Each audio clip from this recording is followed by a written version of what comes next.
Hello and welcome to the Simracersworld IMSA Winter Series live on Apex Racing TV. My name is Sam Fitzpatrick, alongside me is DJ Clark. Sam Kumo is operating the cameras, and we're here for round 5 of the championship. It is Road America. I do apologise for the slightly late start for this broadcast, but we are still just in qualifying. The checker flag, in fact, is just out, and so you haven't missed any of the action so far. But DJ, this is one of the best circuits in the world, in my opinion. I really do like this place a lot. Super high speed for these drivers, and yeah, maybe a bit of a better fit for multi-class racing compared to Mid-Ohio 1 week ago. For sure. Road America is one of the longer and, as you said, best circuits in all of North America. Lots of high-speed areas, plenty of places to overtake, going down into turn 5, jumping around the track, going down into turn 2 as well as going down into Canada Corner, but plenty of tricky areas that'll catch the drivers out. The hurry down's a very, very difficult area to get down, and finding that right fine line between maximum downforce and maximum speed coming through the infamous carousel. Yeah, loads of changing corners around this place, so it should be good stuff. We should be able to show you the championship points, I believe, up on screen, because we've got some, well, particularly the P2s is the closest one. There it is, 50 points in it. Kraft gets in, crucially, some points back at Mid-Ohio with a very strong drive. However, yeah, O'Leary with a very strong position, 50 points behind at the moment. Apologies, it was O'Leary who won last time out. Yeah, extending that lead to 50 points. So, we believe if Kraft wins the next 2 races, then they might be tied on points at the end of the season. It's going to be very close, basically. Kraft maybe has had the slightly better pace, O'Leary with the luck, and that will come right down to the wire. In the GTD Pro, Christoph Reis is currently at the top ahead of Oysten Herford. Reis has been in excellent form recently, and Herford Mr. Consistent, but has just not been able to hold a candle to him in the last couple of rounds. And in the GTD AM, the writing does look like it is on the wall, if I'm honest, because Kochi has got a very strong advantage ahead of Dupin and Hodgson. So it's very much that P2 battle, I think, which we're going to be watching out for, and it was quite a unique one last time out. If anything, I think O'Leary's strongest race of the season last time out, DJ, which enabled him to take that win with that very unusual short second pit stop. Yeah, exactly. A bit of a surprise there to see it. The strategy at Mid-Ohio just playing out to perfection. But as you said, this is a little bit more of a traditional track for these multi-class, so it'll be interesting to see how they go. Yeah, sure will be. There is the grid. Dan Kraft, like he has been every round this season. He's on pole position, 3/10 clear of Thomas O'Leary. Those two have just been dominant this season. In qualifying, it's usually quite close, and it's close tonight as well. Catch pole in 3rd place, just 4/10 off pole. And it's Freitas, PJ Claysons, John Barnes, Thomas Mocek, Michael Sambera, Paul Gosling, John Tusting, and Darian Roy. Callum Gartson is top of the pros. Now, he came very close to the race win last time out, but unfortunately messed up his pit stop. But he was super quick, so he's going to be very tricky to beat tonight. Billy Fletcher up there in 2nd place. Preben Valo makes his debut for this season in 3rd place. So a few of the non-championship contenders up there. There's Wim Stockmans, Chris Warner currently 3rd place in the championship. He outqualifies Christoph Reis, who lines up in 6th, so one of Reis' worst qualifying performances of the season. Then it is Oysten Herford, his championship rival, Haraldas Jotatus, Hakon Grebstad, and then we go into the AMS. Edward Knight with pole position with a very strong lap. He's ahead of the pro driver of Seb Herber. Then it is Jason Hodgson, Ben Hicks, Anton Dupin, Wojciech Kochi, struggling a little bit out there, but I'm sure he'll still be dangerous from 4th place in the AMS.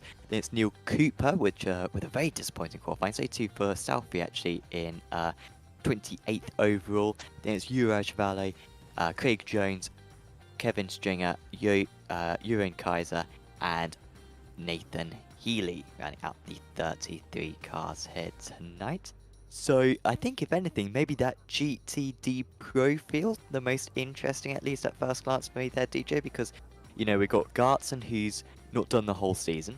We've got Billy Fletcher, he hasn't done the whole season. We've got Varley, who this is his first meeting of the season. So we kind of got some guys who haven't got really anything to lose in those top places. Yeah, exactly. It's a bit of a wild card to be thrown in here, and that's certainly going to make things interesting for some of the drivers that we are used to seeing at the top of the charts, especially with them starting farther down in the field. But as I said, pretty easy to overtake here at Road America. It's not like Mid-Ohio where you're going to see overtaking at a premium, so we could see a lot of very good back and forth battles up and down this field. Yeah, I think it's likely. Very tricky to pull out of the draft around this circuit. We did see some fuel saving last time. Well, actually, I mean, we should play our favourite game, DJ. We love this game. Is are they going to have to take tyres? Because I think last time out, well, yeah, I think I absolutely know it scarred me. It's ruined my reputation because we were adamant they're going to need to take tyres at Mid-Ohio. Mid-Ohio, long radius corners, warm circuits. It was absolutely nailed on. Of course they're going to need tyres. And yet, it was unanimous that you shouldn't take tyres. What do you think tonight? Do you think it's going to be like Watkins Glen earlier on in the season, or do you think it's going to be like the other rounds we've had? My gut inclination is to say this is going to be a little bit more like Watkins Glen. This is a long, long circuit. It's very, very abrasive on the tires, specifically that left rear. You can really see to start to go away with some of the quick opening corners like 1 and 3. It really takes the life out of the tires. And then just as how much lateral load goes on through the carousel. I think they're going to take tires. That is my guess. But as you said, we have been proven wrong several times before. It would be really good for them to take tires. Watkins Glen race of the season, and it's going to be unlikely that any race will rival that because we had 2 super close battles in the P2s and the GTD AMs for their respective race wins. It really did stem from the tyres. When do you take the tyres? Some P2s took the tyres at the start of the race. Some P2s took the tyres at the end of the race. And so, yeah, should be a really good element, that one, if we do actually have it. Dan Craft from the pole position, and we've been talking about it for a little while, DJ. You know, he's had the pace, but he's needed to get the performances and he needs to get the results in. Now it's crunch time. I mean, if O'Leary wins tonight, then pretty much O'Leary would just need maybe a top 5 in the last rounds in order to win the tights at the last round. So, I mean, Craft, this is absolutely must win for him. Yeah, it very much is. It's really going to put the pressure on him. And as you said, there is a lot of area to keep in the draft round here. He is going to be big time focused on, I think, trying to be a little bit of a rabbit, get out as far as humanly possible and break that toe. And it was O'Leary who was able to get the upper hand on Craft last time out. And Craft, once again, taking pole position, but he's only converted 1 of those pole positions so far out of 4. We'll see if he can get a second race win of the season tonight. He has control of the field, leaving a big gap to the pace car. He could leave it really late. That would maybe reduce the impact of the slipstream, or he might try to make a jump for it by going a little bit earlier. He is hesitating for a while, is the 93 car. We wait for the green flag to come out. He already has launched, and we are away racing for round 5 of the Simracersworld IMSA Winter Series. Is Craft leading the way? Catch pole isn't going to rival his teammate. Barnes and Clayson a little bit alongside, just further back, and that is Clayson's just holding on to that position. As he spins round, there goes John Barnes. He's into the wall, and hopefully he gets back going before the GTDs come around, and it looks like there is a big gap, so he's got time to do that. Gartner leading the way in the GTDs. He has got a strong start of it. Fletcher is very close to him. Fletcher gets in the side draft and might even be able to go up the inside into turn 1, just backed out of it.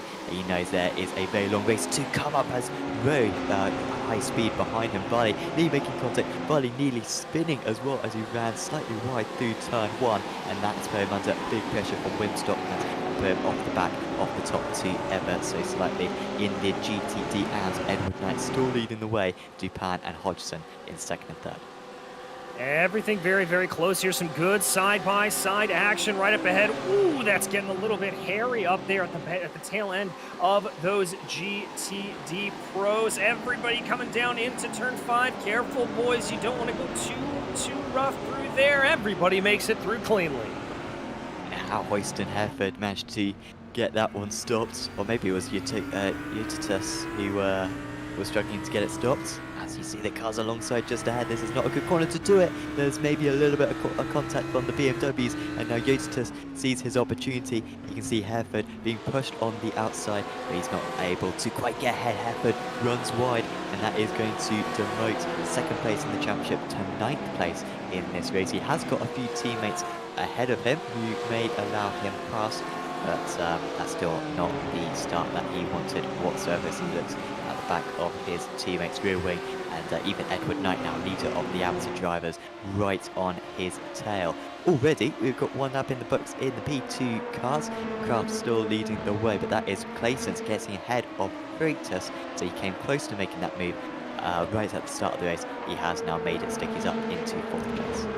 And that's an impressive place to make the move. Turn 1, while it may look like a pretty standard 90-degree corner, it's a little bit wider than that. It's almost a brush-breaking corner here. And these LMP2s, you're going to be coming down to 3rd, maybe even 4th gear as you go through there.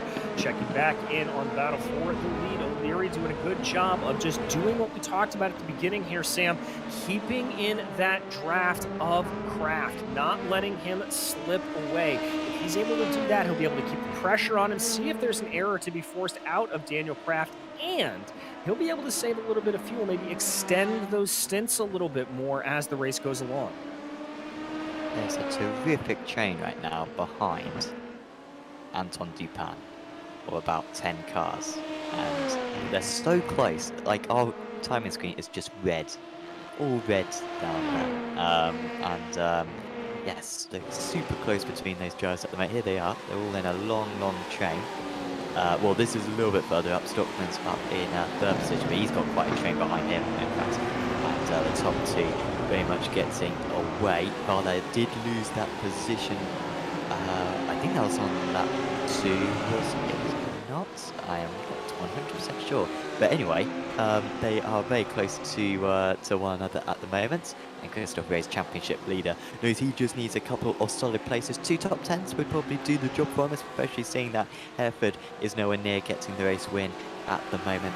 And so he just needs to keep it clean, but really close at the moment in those GTDs. And I think very much supporting your point from earlier on, DJ, the slipstream effects were very strong around this circuit, and it's creating kind of this pack racing. Yeah, it's creating this pack racing, and now as we watch these GTDs come through the kink, that is an interesting area specifically for these GT machines. Oh, as we have got Darren Roy there, looking like he's had a little bit of off through turn 1. Yeah, he seemed to lose it very early, so he must have maybe dipped a wheel onto the grass and gone straight on, or maybe got a bit of a overstep and had to counter steer and go onto the gravel. Bad news there for the Canadian, and in fact we will find out exactly what happened to him. Or was there contact? The 3rd possibility, which I did not consider. No, it was none of them. He just broke too late. In hindsight, that was a very big possibility in that scenario. But he just broke too late, locked the right front, and easy to do that. One of my favourite corners, actually. That it's a bit of a. It looks quite simple, DJ, but you've already spoken about it a little bit earlier on. It can be tricky as. Oh, we got a big crash in the background. That's Jones in the AMS. He has had a hard hit, and that will surely need to be a faster pass. Yeah, well, that first corner really taking a lot of drivers off guard here early on. Dives it down. Looks clean through there. Did he just catch? Yep, he caught a little bit of that outside grass. Big hit into the wall. And yeah, to your point, Sam, it is a fantastic corner. Really rewards brave driving through there as we've got another little battle going on here. Andy Dupin. And that is Dupin into the lead of the AMS. But if this pack was close beforehand, they're even closer now. He's got ahead of Knight. Hodgson right there. Kochi with a little bit more of a gap, but they've got some AMs between them, or 1 AM between them. 2 AMs, sorry. Cooper and Selfie. But this is absolutely huge right now. 7 cars all slaloming their way through. But you can see Dupan all of a sudden really sprinting away. Already one race win so far this season, I believe. Dupan won at Watkins Glen, which really was out of the blue for us. Didn't do so much in the first half of the race, but changed tyres, which was undoubtedly the right decision on that day. And he is sprinting away from Edward Knight, who took pole position, but doesn't seem to have the pace of the Porsche right now. No, he doesn't. I'm a little bit surprised by that. A little bit of a look in the back there. That is Cooper trying to poke his nose around. I'm surprised the BMW is not a little bit stronger here. Obviously, we have some of the weight ballast that has been given across, but that BMW wickedly fast in a straight line, even with the BOP. I would have expected them to be a little bit more competitive upwards near the front of the field, but right now, Dupan able to beat them in the Porsche. He's having a strong race. We could see Hodgson making a move. This would be on Ben Hicks. So Hicks, the AM driver, Hodgson, the Hicks, the pro driver, Hodgson, the AM driver. Didn't have the straight line speed though, seemingly, which sometimes the BMW has. Not quite sure on the BOP, honestly, in these GCDs. However, we do always have a ballast added, and that is based on the previous race result.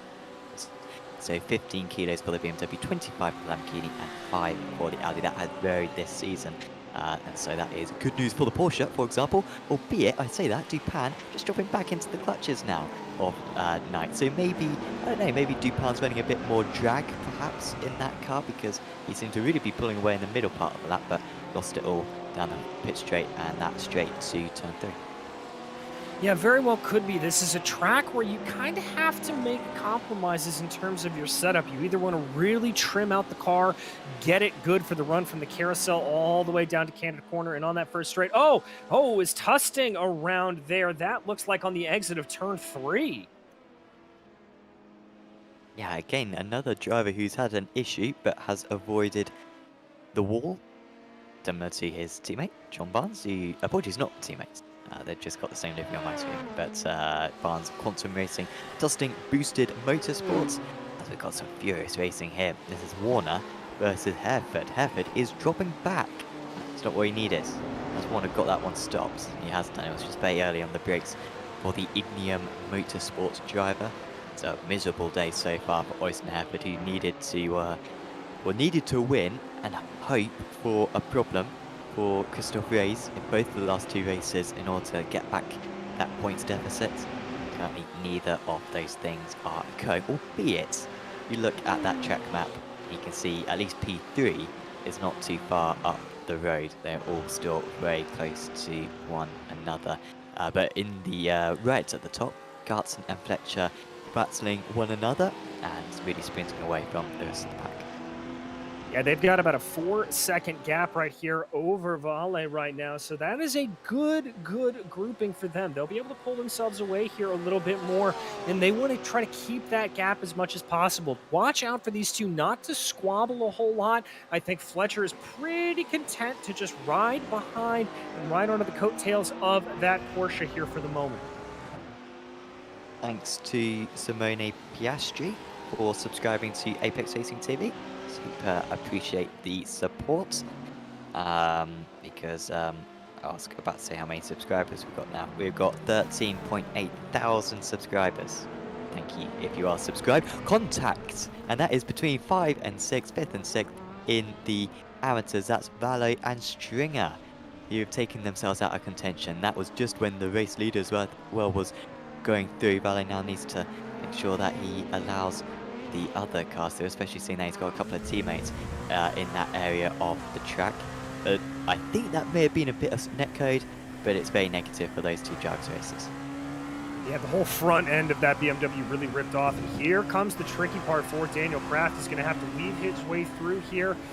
Whoa, got to be careful into the kink. As I was saying earlier, those GTD cars, they have to give a little bit of a lift sometimes if they're slightly offline. The LMP2s, they're able to take it flat out. Very good heads-up approach here into Canada Corner, not trying to force it. He's going to have a little bit of a problem moving his way through Bill Mitchell Bend, but it looks like Daniel Kraft just handling this with very good precision. A little bit of an inside line through the final corner. He should be able to get a good chunk of these on the straightaway now. he'd been able to get the gap over a second to O'Leary. That's pretty much out of draft range, but just that one move through the kink absolutely obliterates it, and now O'Leary is very close to the back. Doesn't necessarily want to go for a move, might be happy to just to follow. And good to see Alistair catch pole, who hasn't been able to battle these guys at any round so far this season. He has got the pace to keep up. He has been right on his teammate's tail throughout this one. Maybe Kraft with a slight advantage over the pair, but as we move through the traffic, it is going to be tricky for Kraft to open up that gap. Certainly doesn't seem so far this season.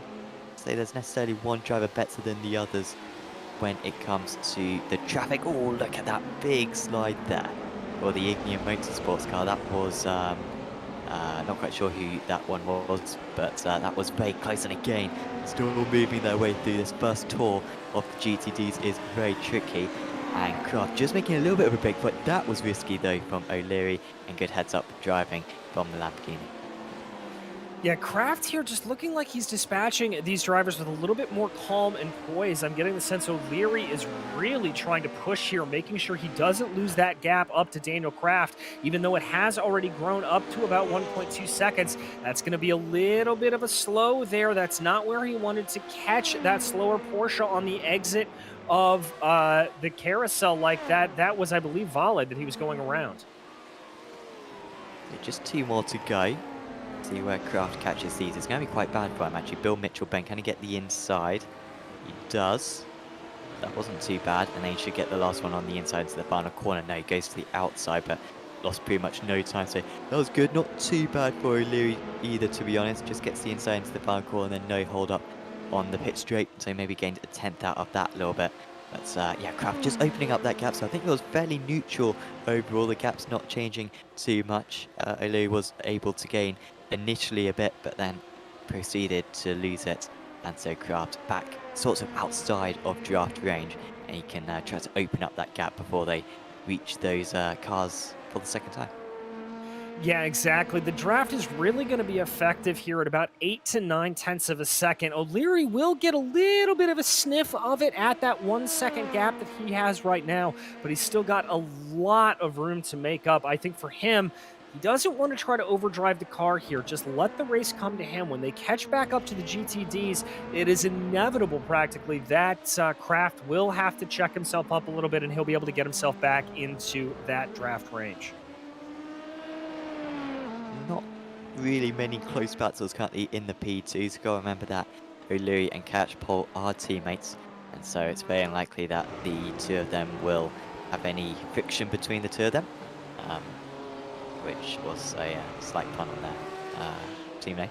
Here is Hakon Krebstad for Ignium Motorsports. Oh dear, we've got Sembera off the track, and that is going to drop him behind Mocek.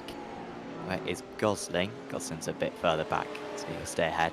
Annoying as well that he'll have to re-overtake a few of the GTDs. Here was the mistake from the Czech driver.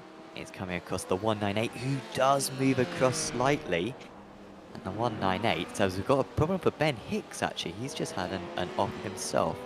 But the 198 was Callum Reed-Garton, in fact. So actually that was the race leader who had a spin. Here was Ben Hicks though. He was running, I think, in the top 10, but has had his own issues. Was it a tap from behind? Let's see here. This is coming down into the carousel under the bridge. Yep, nice little tap from behind there from the 77 of Barnes. And in regards to that earlier incident with the LMP2 with Sambara, it looked to me there like what happened was he saw that Porsche move across and over on him and just tried to stand on the brakes a little bit too much. These LMP2s, if you have the brake bias set a little bit too far to the rear, they get very unstable during braking, and that little twitch that you saw tells me that those rear tires just locked up a bit, and he was just having to catch the car as it was starting to fishtail. So we've lost him 5 to 10 seconds, I think. Yeah, 59.3. 10 seconds lost, most likely. So, frustrating one for him. The race he is currently doing 49s, which is extremely quick. We're doing 53s when moving through the traffic, so you really do lose a lot of time. Around really any circuit, this isn't necessarily particularly unique, but There are just a couple of really nasty corners. The kink in particular can easily lose you a couple of seconds. So you do need the luck on your side. Here is Hodgson. And this is not for position in class, but it is with Matthew Selfie. Now it's for position in class because Dupin has had an issue. In front, he was leading, but he has had a problem. Edward Knight retakes the lead out of the GTD AMS, and we wait to see what's happened here. Well, it's turn 8 again, catching out some drivers. The end of the hurry downs there. It's a bit of a tricky corner. Oh, no, he lost it coming out of the Corvette Bridge. Sam, I have done that so many times. It is a very, very difficult corner to get right. The track comes uphill and then crests and immediately flattens out. And when you get to that flattening section, you have to be very careful. You have to have no inputs with your feet, no trail braking, no throttle control. Otherwise, the rear end will just spin out on you, and I think that's exactly what happened to Dupin. Yeah, there's a lot of satisfying corners around this circuit, but that is not one of them. It's quite a hassle to get through, and dipping a well onto the grass did not help him on that occasion. Hodgson now 4.5 seconds behind, so I was kind of doubting Knight as Hodgson runs wide. That will compromise his traction on corner exit. But Knight seemingly with much better pace now, and he is quite far clear of this other driver. I don't think Knight has got a race win so far this season, albeit he was very strong at Watkins Glen, but just fell away. I believe so far it's been Kochi with 2 wins and Dupin with 2 wins. Dupin at Watkins Glen and Daytona, when Kochi had an absolute mare. Everything went against him, but still strong lead in the championship for Kochi with a couple of rounds of the season to go. This is all very close at the moment. Warner along with Grebstad and Hereford. Grebstad has been defending for probably 10 minutes or so against Warner. He's already passed his teammate Hereford, but Grebstad is not giving up. Their pace is not too bad. They're keeping the same gap to Christoph Reyes ahead. So this defense from Grebstad isn't costing too much, but Warner is yet to find a way around. And he's just going to try to poke his nose here and there. No real overtaking opportunity on this part of the track until you get down into Canada Corner. And that really is going to be just a massive draft that you want to try to pull here. Right on board right now with Warner. Decent run off the carousel. I think would have liked to have been a little bit closer. Let's see if he lifts. Little bit of a lift there through the kink. And I think Grebstad with the clean air able to take that a little bit more flat out, and that's going to be able to pull him ahead. Sad to see that. It looks like Johan Kaiser has dropped out of the race. Steering wheel problems. Pressing buttons at random activate a pit limiter on lap 1. So when you're going at high speeds on this circuit, that is not something you want. It's John Barnes for Quantum Racing heads into the pits. This is very early, but no. No, oh, is this a drive-through, or is this pit stall just very far down the pit lane? Nah, it's a drive-through. So what has he got that for? Was that for the contact earlier on? I think you spotted it earlier on actually on the replay, and that was the contact with Ben Hicks at the carousel. Indeed, and I'm just seeing from race control that they did issue a drive-through penalty there to John Barnes, so that's exactly what it was. That is not from the system, that is from race control themselves.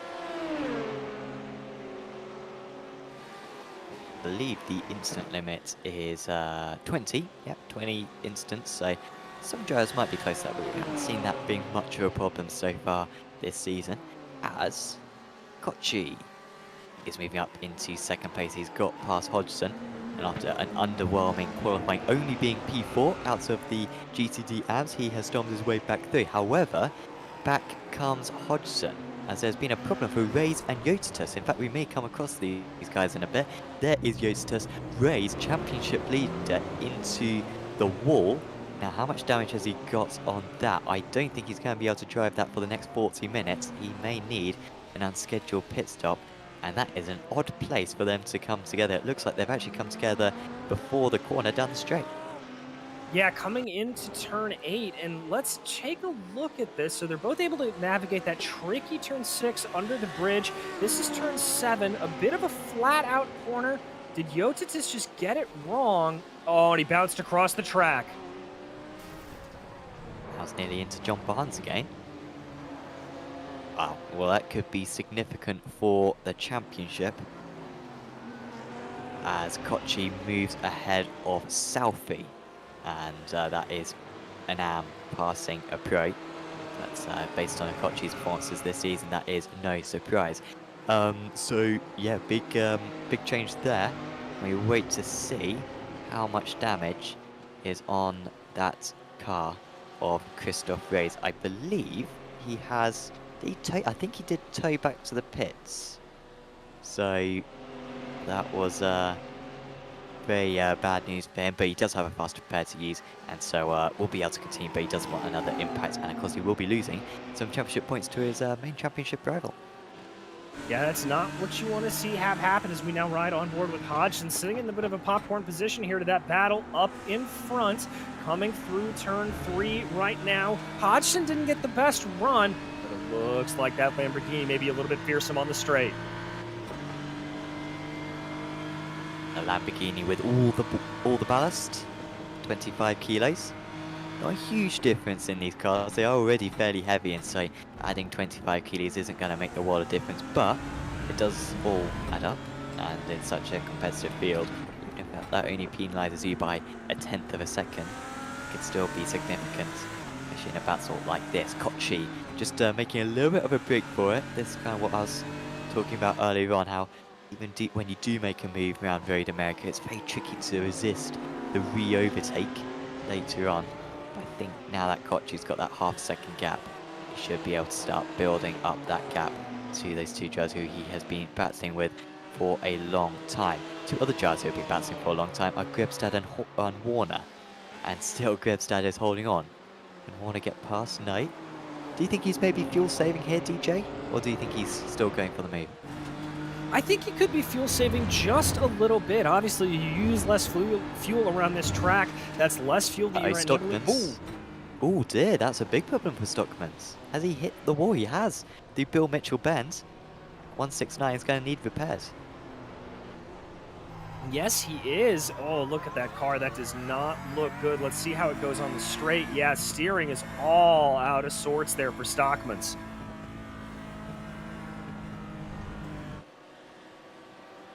Struggling to get it in the pits on the worst or trickiest pit lane entries, and it is the longest of the pit lanes. Probably Indianapolis, I think, is the only longer one. I think it's got a slower pit lane limiter speed as well.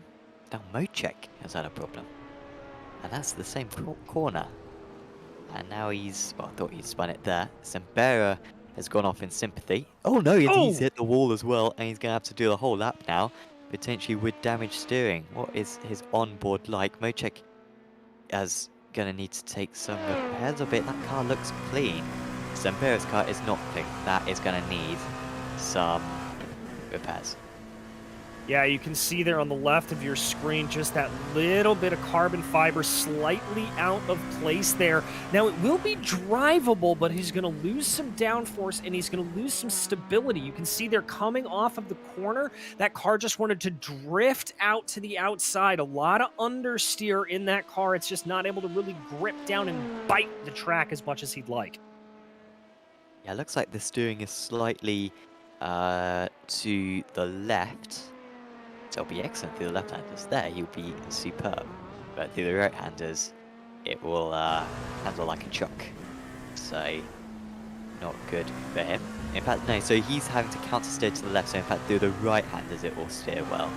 He probably has some extra camber. It's quite smart that iRacing sort of, you have the suspension cameras, then you can see the camber of the tyres, or the toe of the tyres, which is quite a smart little thing that iRacing simulates, and so it can improve your grip around some of the corners but not around others, as we see what happened to Wim Stockmans.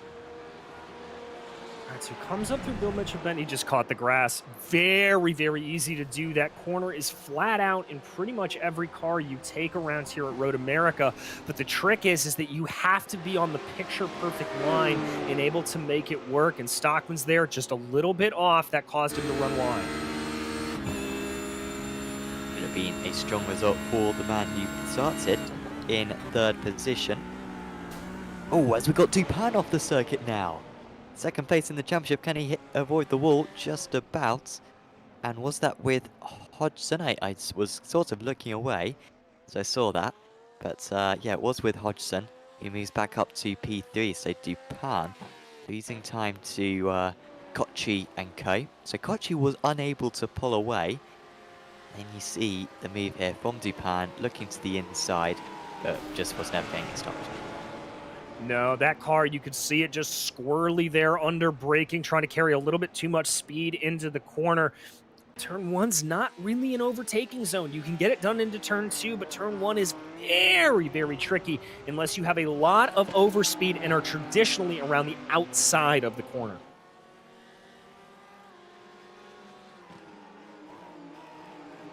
Yeah, you really need that momentum. It's just one of those kind of sweepers where track positioning matters a lot less than whoever's kind of got the overspeed. And that time that was too ambitious from him.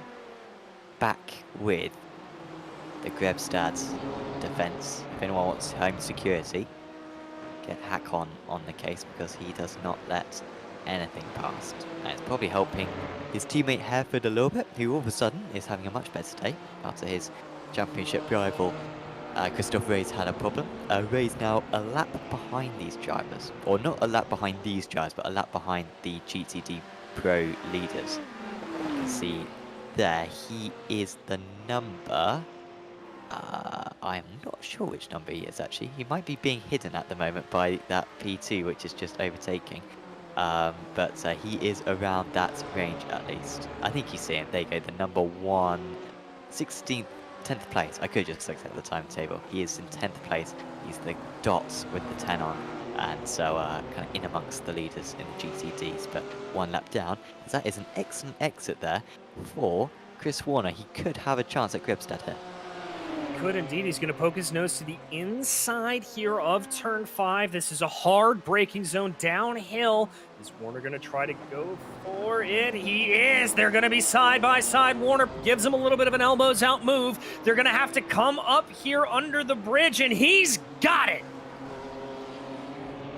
That will be satisfying. 20 minutes looking at the back of that car, and he's finally got past. And with issues going on ahead of him for Rays and Stockmans, means that that is now P4 in the GTD Pros. However, he has lost 10 seconds to Preben Bala. So it might be a bit of a dull race here for Warner, probably just trying to beat Grebstad and Hereford to the line if he possibly can. But strong pace in that BMW. He is already pulling away from those guys. Also, Seb Harbour having a decent time of it at the moment in 7th place. You can just see him in the background. Did lose a bit of time in that last lap, did Harbour, so he's not exactly catching right now. And he's lost a bit more time on this lap so far. Although actually very quick through the 3rd sector. So maybe he's running a bit more downforce is Harbour. Seems to be ebbing and flowing. Does that gap a bit at the moment as they go through each sector. By the way, the gap out in the lead, the overall lead, the P2 lead, Kraft now 3.2 seconds clear of O'Leary. It kind of hovered around 1.5 seconds for a while, then it jumped up to 3.2 and was 0.3 faster on that last lap was Daniel Kraft. So that is looking strong for him at the moment. Catchpole still in range. This is Catchpole's best round of the championship so far, but Kraft with quite a bit of control at the moment, and they have got another half lap till they catch up to the back of the GTDs. Yeah, I'm really getting the sense here that Kraft is just kind of running the race that he wants to run. He's not pushing too hard here, just seeing what he can force out of O'Leary and Catchpole. Not really driving the car too crazy, but he is able to scythe through traffic relatively well. That seems to be when he really puts the pedal down. He's just, don't want to say coasting, but just letting the car drive itself through the other parts of this lap. Yeah, seems relaxed out there. Let's see those lap times. O'Leary battling him for a little while. But yeah, those last 3 laps, the gap has significantly increased. Maybe a poor lap for O'Leary on lap 15, but lap 16, just too good. And I think lap 13 to lap 15, they're actually moving through traffic, so it's really impressive. They managed to keep up that pace, Kraft and O'Leary as well, to be honest, as well, because they were losing a lot of time in the traffic earlier on. However, that time, O'Leary snatches the fastest lap of the race, but even when he does that, he only takes a fraction, a 100th of a second out of the race leader. He's going to need many more laps like that in order to take his 4th race win of the season. So far, 3 for O'Leary, 1 for Kraft, and Kraft most likely needs to win these final 2 rounds of the championship in order to win the title, because they have occupied the top 2 places in every race so far this season, have those 2 drivers. As in the lead of the GTD Pros, Garton's got a gap ahead of Fletcher that has established quite recently, I believe. And so Garton out of that draft range now. Fletcher's going to have to work very hard in order to close it back up. Yeah, he's going to really have to do some hustling here to be able to try to close that back in a little bit more for Fletcher. To be able to do that, I think the Audi will be a little bit stronger through the middle sectors of this lap. And the gap's only about 1.2 seconds, so it's not like it is completely unassailable here at this point. Yeah, he's closed a bit so far on this lap, 1/10 faster through Sector 1. There are 6 sectors around this lap, which is a bit annoying. I think 4 sectors is fairly good. You kind of got that first stretch, that high-speed section, from about turn 1 to turn 3, the proper turn 3. Turn 5 it is labelled as, but the proper turn 3. And you got the middle sector. This is all about the cornering speed, and some long radius corners, some 90-degree corners. And then you kind of got from the kink onwards, very high speed. Once again, a little bit of a complex of corners, but kind of retains the low, or the high speed section, the high acceleration section. Very few battles going on circuit at the moment, but the closest one is Warner ahead of Grevstedt ahead of Hereford, but no real sign of that changing, seeing that Warner is faster than those 2, and Grevstedt and Hereford are teammates. And then the other one going on is Southie versus Hodgson. So Hodgson P3 out of the AMS, Southie P8 out of the Pros, yeah, they are currently racing in 21st and 22nd place overall. Well, and an interesting thing there, Sam, that I just noticed on Warner and Grebstead in particular, I think they've got a little bit of damage. Ooh, is that somebody off there? That is going to be Herberer off, and big damage to the front of that machine. That whole front end of the Porsche all ripped up.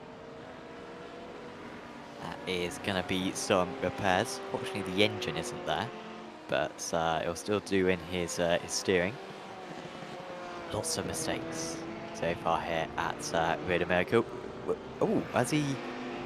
I mean, Seb, that is bit... Well, to be fair, he could probably make... So he needs to get... He could probably go about 55 minutes on tank of fuel. So he needs to drive about 10 minutes here in order to make this work. And of course, the penalty for going down the pit lane round here is probably going to be about 20 seconds. It is a long, long pit lane. And so he thinks that he's going to lose less time meandering about for the next 10 minutes, but he's going to lose places as Kraft is into the pits. And this is sort of when we expect the P2s in. High fuel consumption around this circuit. We're not going to the 45 minutes that we saw at Mid-Ohio. Kraft stays in, Kraft goes in. Good news for O'Leary, he gets to stay out, and this is going to be a clear lap for him. No traffic to deal with. And he just set the fastest lap of the race again on that last lap. So O'Leary really putting the pedal to the metal here. Yeah, we anticipate those pit stop cycles for the LMP2s firing off between about 35 to 42 minutes or so. That's about when I would see them come in. So they will probably end up two-stopping this race or there or thereabouts. Yeah, we were very close to the one-stop last time. I was very disappointed that no one did the one-stop at Mid-Ohio. Did see drivers do 43, 44 minute stints, so they just need to save maybe sort of 20% of fuel but that's a lot easier said than done. And of course, the pit lane at Mid-Ohio is so short that the penalty for going in for a second time is not much. So Lou, really the only driver who's been able to edge out this extra lap. Remember, he did follow Kraft for a while before losing that gap. Good news for Kraft is that he is in clear space as well. The front of the GTDs is just crossing the line now, so Kraft and Catchpole kind of escape having to deal with some traffic, and so there shouldn't be much of an advantage for O'Leary as he is coming to the pit lane very soon. Yeah, and I think that was probably part of the logic there for Kraft deciding to come in when he did. He knew he was going to have a good gap to be able to do it. We now ride on board with your race leader, O'Leary. Let's see if Thomas decides to come down pit lane. He's looking like it. He is going to come in. Braking very late. That seemed about nailed on.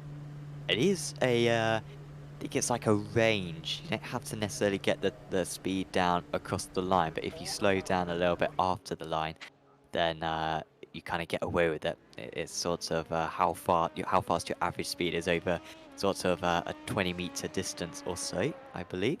I think O'Leary was all right there as he comes into the pit. So Kraft was stationary for 33 seconds. Catchpole much shorter in the pit stall, actually, 29.3. So if we see a similarly short pit stop here for O'Leary, then he might be able to get into the lead. Of course, they've got some margin for error with the pit stops, so he doesn't need to take a full tank of fuel. He could take maybe only 3/4 of a tank and perhaps get ahead, but of course that would disadvantage him. He'd need a longer second pit stop. Let's see what he's going to do. He's still stationary. Now he pulls away. This is going to be very close for the lead. He's right at the end of the pit lane and he comes out in the lead. So he took less fuel there, 4 seconds less fuel than Daniel Kraft. And so you see O'Leary in the lead. However, Kraft will probably have a shorter second pit stop, so should have the advantage later on. But interesting tactic call there from Thomas O'Leary. Yeah, very interesting tactical call there from him. We'll have to see how well that pays out. It could be something that really, really comes to fruition here. We know they're going to have to short stint at some point over the course of the race. So what they end up doing, it will all come down to that second pit stop. Oh, this is very close. Kochi versus Knight. So apologies, this is Kochi and Herbert. So Herbert with that damage, he needs to go probably 3 more laps here. That's Herbert. I don't think had particularly good straight line speed in the first place. He is going nowhere down the straights now. That will be easy for Knight. Herbert will be thinking that he'll be able to get past these guys later on. He has got that fast repair available. As Kochi goes defensive, is he going to get a tap? Oh, they pretty much all collide there. And off the track they go. And out of that, I think the big gainer must have been Hodgson. I think he managed to get through it all cleanly. But one was going for a move, the other was going for a move, the other was going for a move. And they all ended up making contact. All ending in tears there, and Matthew Sufi just unfortunately ending up out into the kitty litter there. I don't think there's a lot of damage to that number 164 Lamborghini. Maybe a little bit on the rear end from the contact there, but nothing too bad right now. All very messy, and we have seen quite a few incidents at turn 1 so far. Herbert, I think, got contact on the front of his car, which makes no difference to him. May have to watch out for the instant limit, because I think he may have had a couple of 4Xs already so far in this race. But in terms of damage, probably more likely to put some of that front of the car in the right order than do anything worse. So he's now got 2.2 seconds over Dupan. And yeah, it's not good news there for Kochi to have that bit of a setback. Does enable Dupan maybe the opportunity tonight to retake, apologies, to take some points out of Kochi's championship lead. Warner has still not been able to get away. Great effort from Grebstad and Hereford. Hereford surely has saved a lot of fuel here, so he might be looking very strong later on. We're expecting these guys to be able to go about 55 minutes into this race. Yeah, Oyster and Hereford doing a very, very heads-up job, but look at the front ends of both of these BMWs. There's a little bit of damage to the right-hand side of those cars. You can just see that little upturn right after the vents. Now, this was about 15, 20 minutes ago that I noticed this. They actually both picked this up at the same place, running wide at Bill Mitchell Bend and just getting a little bit of a curb strike. Now, it doesn't look like it's affecting them too much, but it just goes to show you as here comes Grebstead going for a pass. Yeah, all of a sudden, Warner stepping back, and Grebstad back up into 4th position. Is Warner able to respond? No, he's not. So we had Warner looking at the back of Grebstad for 20 minutes or so, eventually got past, but now the favour has been returned. And I wonder maybe if Warner has picked up some of that damage, albeit there's no sign of it, at least on that car. It is just the damage that you were talking about before, DJ, with Grebstad and Hereford, which seems to be visible in this pack of 3.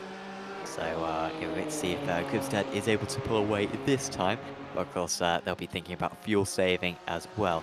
You can take a few seconds less of your pit stop. You can easily take track position when you've got 3 cars as close as these. In the race lead, in the P2s, we have got O'Leary now 1.8 seconds ahead. So that gap is coming down. Kraft in 2nd place. And yeah, interesting tactic there from O'Leary to take less fuel. It may not have been necessarily to do with Kraft, because Catchpole, his teammate, took pretty much the exact same amount of fuel.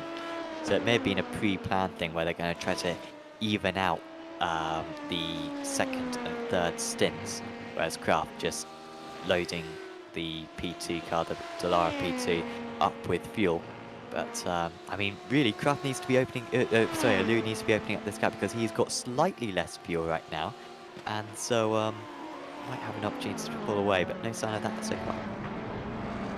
No, not really, and he needs to get a move on. If he's going to make this strategy work, if he's doing what we think he's doing in terms of trying to even out those strategies, that means on average he'll be running with a little bit of a lighter fuel load each time, and so he needs to be pulling away and not getting caught up here. And unfortunately, Daniel Kraft just looking like he is on it and being able to keep that gap in. Let's check and see what the time is coming across this time. Not a whole lot faster there by Kraft, only about 72 thousandths of a second, but it's still in the green for the 93. Shout out as well to PJ Claysons in 4th place. Generally the P2 field much more competitive tonight. I wonder if that's perhaps due to greater experience around this track, because Catchpole being within 10 seconds of the leaders at this point. Claysons usually a bit further back than this so far, but so good work from him. And Freitas another 7.5 seconds behind. Claysons, of course, passing Freitas on lap 2 of the race, and since has been able to pull a significant gap. Chris, well, it's just the same as normal, to be honest. Mojek and Sembera are quite close. They are teammates. But no sign of a change at the moment. I'll take this quick opportunity actually to thank one of our sponsors, SDK Gaming.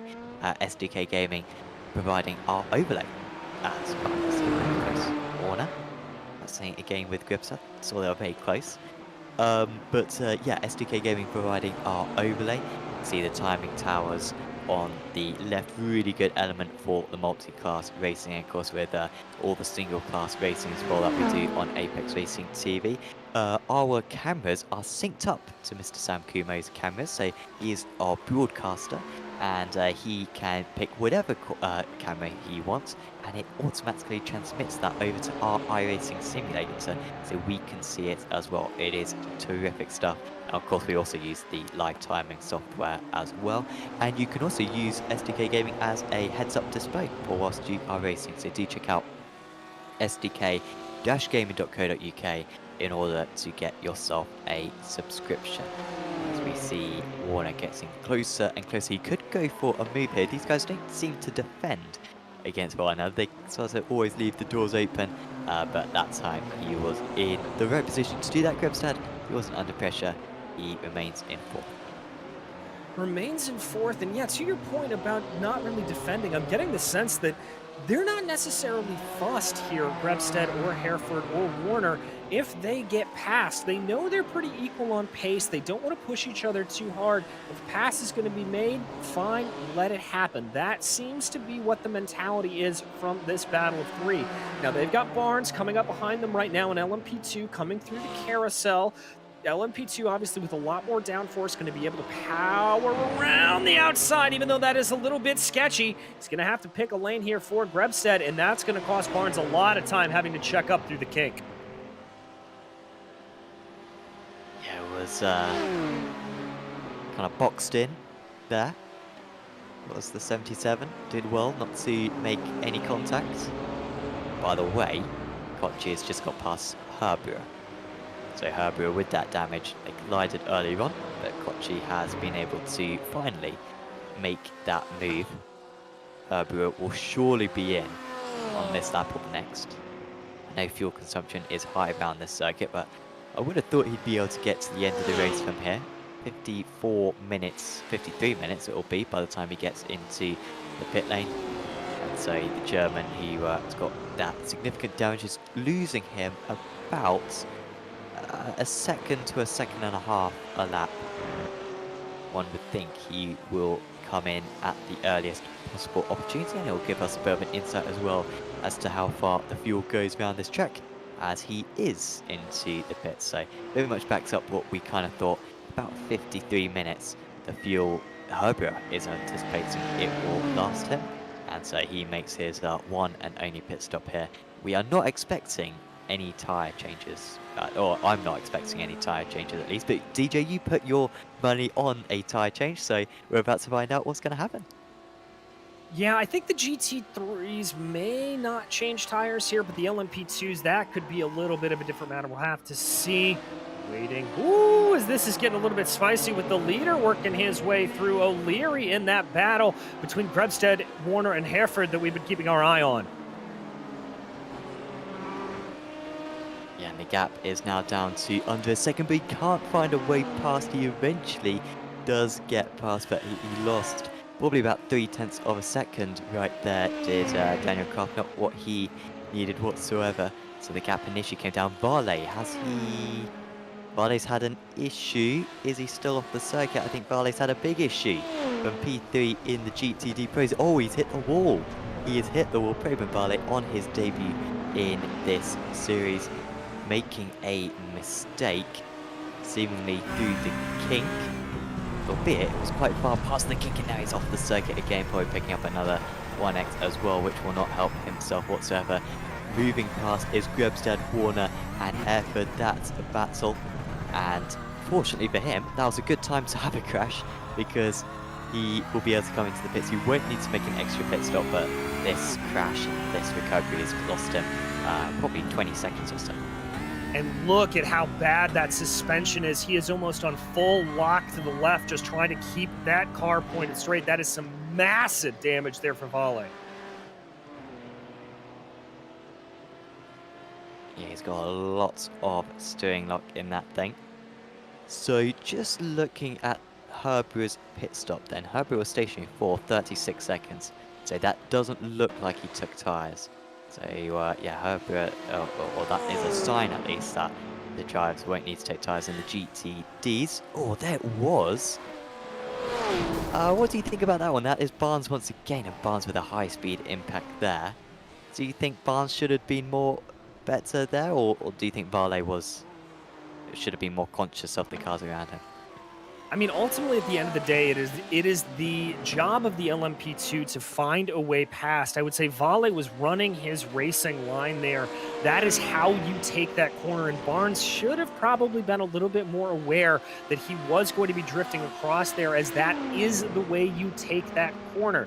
Then again, as you go around for Vale, you've got to be a parent of what's going on behind you, so I think there's incident on both sides there. There's fault on both sides. Well, Barnes has already got one penalty so far tonight. Let's see if it's going to be a second one for him, or a first penalty for Varley. Varley's still competitive in the chase. I mean, maybe even a podium is possible, albeit unlikely. He's been very quick so far tonight. And of course that car as though the crash never happened. And he took 33 seconds again in the pit stop, so another driver not taking tyres.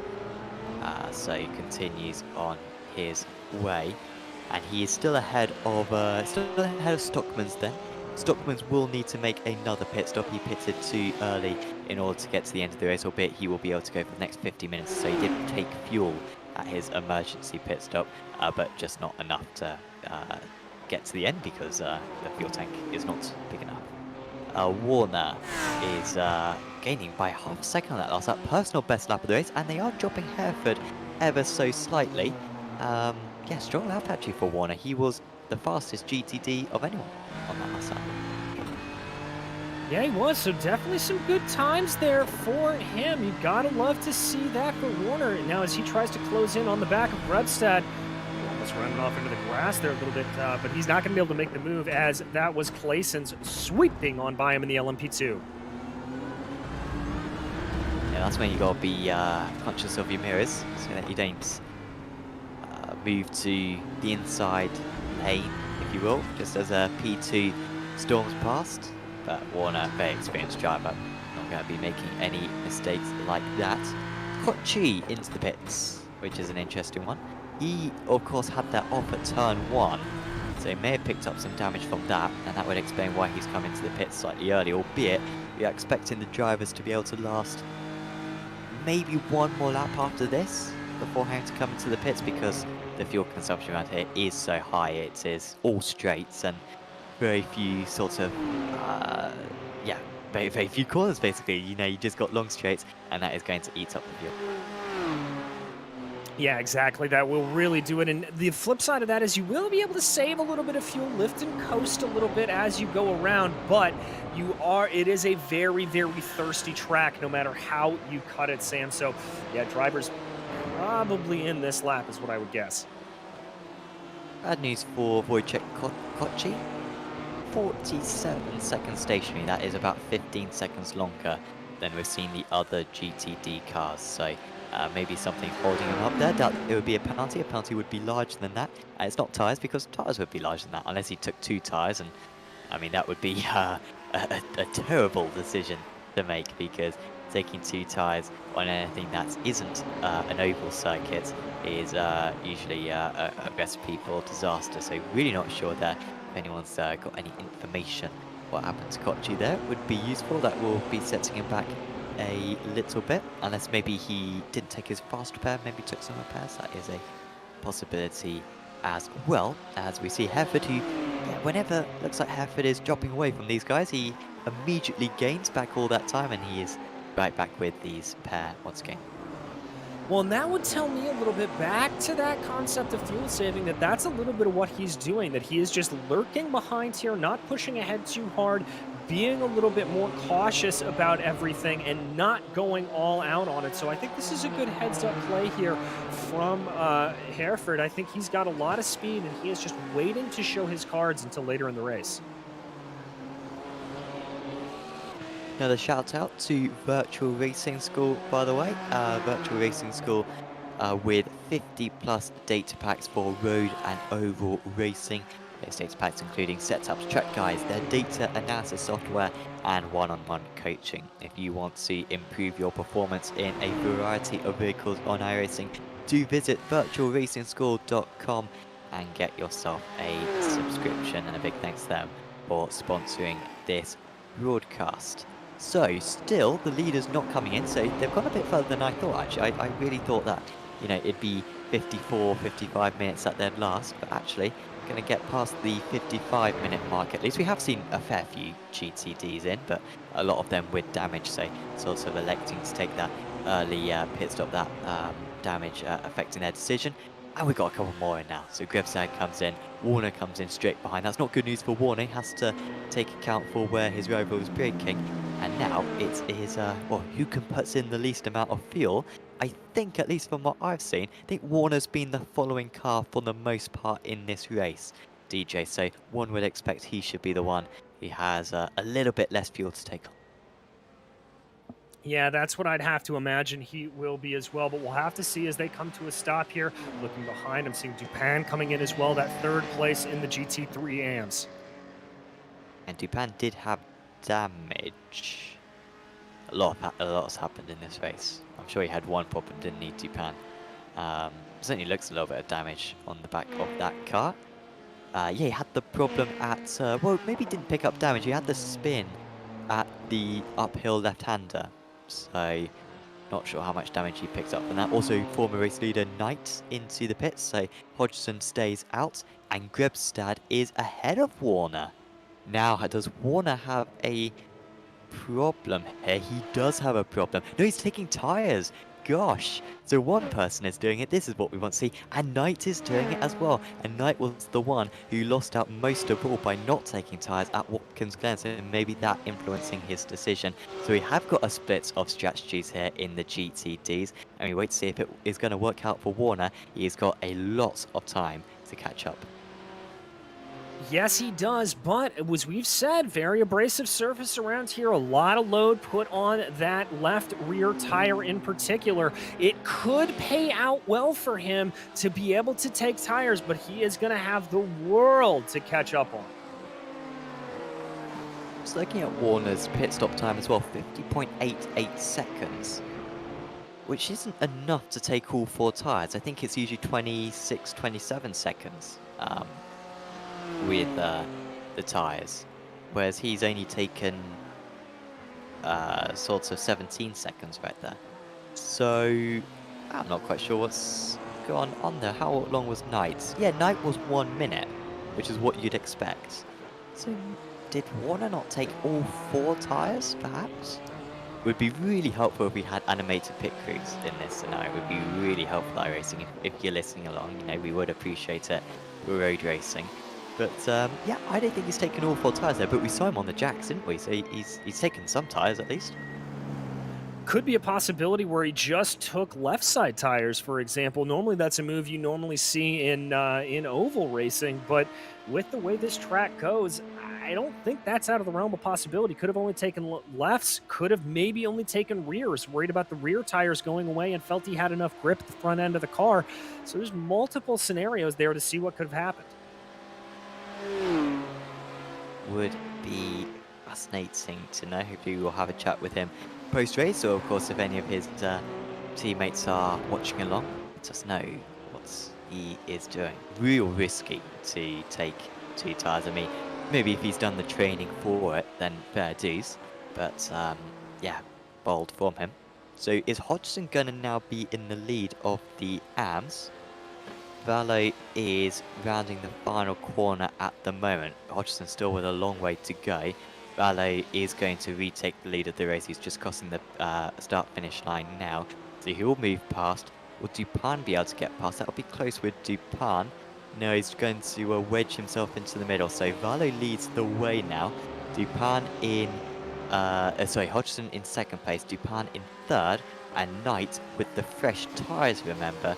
He is about 15 seconds behind these guys.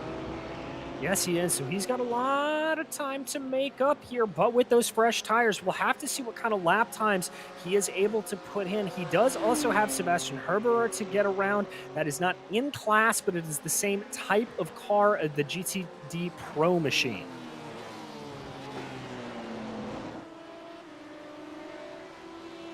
Yeah, we'll see what Herberer's pace is like. He's got that damage repaired now. He was running up in 7th place earlier on, was Seb Herberer. Has got old tyres though, so could be a close battle between Herberer and Knight. I imagine maybe the pace advance at Herberer might be negated by those new tyres. Southie on the tail of Kochi currently. Southie is tricky to compare lap times because I think Southie just came into the pits. Or maybe came into the pits the lap beforehand. But he is looking a little bit faster at the moment. Well, 3/10 lost actually in Sector 1, but about a 1/10 of a second faster in Sector 2. So, yeah, might be close between these guys, of course. Pro versus Am, but all in the same point system. So you want to battle against one another when you can. Yeah, indeed you do, and we've seen that battling coming out to play many, many times. Kochi not obliged to give him that position, and I have no reason to believe that he will. Kochi able to hold out there. Another big chunk taken out, though, by Sophie over the last run, so very good stuff. Talking about chunks being taken out of gaps, race lead in the P2s. O'Leary now 1 second ahead of Kraft. It's even smaller than what the timing tower is telling you. 1.3 seconds, actually 1 second. Often is a bit of a discrepancy when we're following the car on the other side of the circuit. But he is this is as close as he's been since the pit stop. And if you're just tuning in, Kraft was leading the way in the first stint, and when they pitted on about the 43-minute mark, we had O'Leary taking less fuel than Kraft. Albeit he did save a bit of fuel in the first stint, but we do still believe that Kraft will be able to go longer in this second stint. They've got one more pit stop to go. O'Leary most likely going to about an hour and 26. Apologies, Kraft probably going to an hour and 26. O'Leary probably a couple of minutes short of that. And it has been Kraft closing that gap ever since the last pit stop. And yeah, 0.2 of a second faster for the second place man in the championship that last time round. Yeah, and that is not what O'Leary needs to see. Taking that little bit of a gamble to split those split those pit strategies up. He needs to be faster, take advantage of the lighter tank of fuel that he's going to be running on in both stints, and it just doesn't look like he is doing that here at this point. So this strategy all coming apart here for O'Leary. And we have got a change in the lead for the GTD pros. Fletcher and Gartson recently making their pit stops. Gartson made his pit stop 1 lap earlier than Fletcher, who has been following him the entire race. And it's now Billy Fletcher who is ahead. He had a 2.7 second shorter pit stop, and the gap is currently 2.3 seconds. So combine that with a very strong in-lap. Of course, he would have had his low fuel in-lap as Gartson was on much higher fuel. And so it's Billy Fletcher now leading the way. However, we saw last time out at Mid-Ohio when Gartson needed the pace, he really did pull it out. He still wasn't able to take the race win, but he was extremely quick in the closing stages. As there goes Dupin up into second place in the GTD, as he is looking very quick right now after that off at turn 1 early one, which set him back. And his next rival is Urosh Valo just ahead. And Valo also sporting a little bit of that damage that we talked about earlier with Grebstad and Valley up there, and Warner rather up there, but Dupin now got to take a look to the outside here, coming down into turn 5. Later on the binders, he's going to try to make it around. Not able to do it. Holding that inside line is Valo, so very, very heads up stuff there, but this battle is anywhere but over. Dupin last led this race about 45 minutes ago. Would love to get back into that race winning position. Edward Knight, by the way, now 15.5 seconds behind these drivers. He is lapping not much faster. Knight's on that last lap, 2 minutes 6.07. Then you got a Valo with a 7.23, so over a second faster than Valo. But Dupin was super quick in that last lap, 6.13, so a second faster than the two drivers around him. And so if he can get clear, he might be very strong. We did see at Watkins Glen his pace as the race progressed on the older tyres was extremely strong. So we wait to see if he can back that up. Valo trying to defend right now away from that Porsche behind. Yeah, trying to get around. Remember, the BMW suffering a little bit from that weight ballast as a result of the BOP, getting that nerfed down a little bit. The Porsche looking very, very strong around here today. Crucial to try to get a good run here out of this final corner. A little bit wider there for Anton Dupin, but I think he's going to be able to tuck up in the slipstream. We saw him try to take this move, and we saw him take the place away from Hodgson down into turn 1 on this last lap. Is he going to go for that again? Defensive move for Valo, and here comes Dupin. I don't know if this is going to be a move or if this is just trying to carry as much momentum around the racing line as possible. Oh, it's going to turn into a move, it looks like. He is maybe just edging ahead into turn 2. Should have a better exit if he can really nail this line. But he's off the circuit is Dupin. And for the second time in this race, he is off the track. And that is a huge disappointment for him. Valet escapes away. Hodgson is now extremely close to Valet. So we're still going to have a battle for P1 heading into turn 3. And this is really going to be helping Edward Knight, who took those tyres, remember, earlier on, and will be chasing these guys down at an extremely high speed. Valet stays in the race lead, but Dupin was that over-ambitious. I wonder if we could get a replay of that maybe from the chopper view to really see the positioning of each car on the track to see, well, did Dupin squeeze, or maybe did Valet understep? I think it may have been a little bit of 6 one way, half dozen the other as the leaders come up on by. Here is that move. You see Dupin holding it on around the outside, coming down now into turn 3. Let's see. From that angle, it looks like Dupin turned in a little bit. I'm not going to lie. I think there was a slight hesitation in turning from Valet, but not enough to warrant a penalty, perhaps. I don't know. It looks a little bit like I'm just going to take an unusually late apex on this corner where you take a very early apex. But, you know, you're sort of allowed to do that. Obviously, you can't hesitate so much so that you force another driver off the track. But, you know, Dupin maybe should have hesitated himself when he saw his rival still was going straight. But, well, that's why we have live race stewards as Valet. Ooh, into the pits. Now, has he got... He must have got the instant limit. That could have been a 4x for Valet, and that has ended his chances at winning this race. It's going to be a drive-through for Juraj Valet, and it gives Hodgson the race lead. Oh no, and Catchbull coming down pit lane, so opting to take a little bit of an earlier stop here. He should be within the window. About 35 minutes is where we saw O'Leary pull off, so this should be okay for him, but a little bit surprising. So Valet is actually coming to a stop, despite the fact that the instant penalties is a drive-through penalty, I believe. So I'm not sure what that is about for Valet.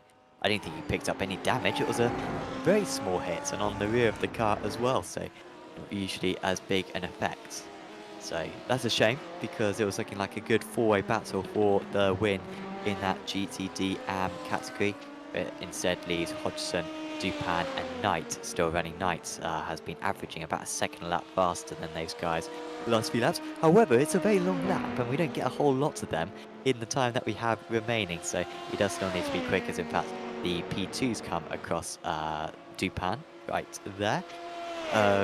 O'Leary now 8/10 of a second clear. Kraft had got that gap down, but just lost a little bit of time just now at the King, having to slow down slightly for Dupin.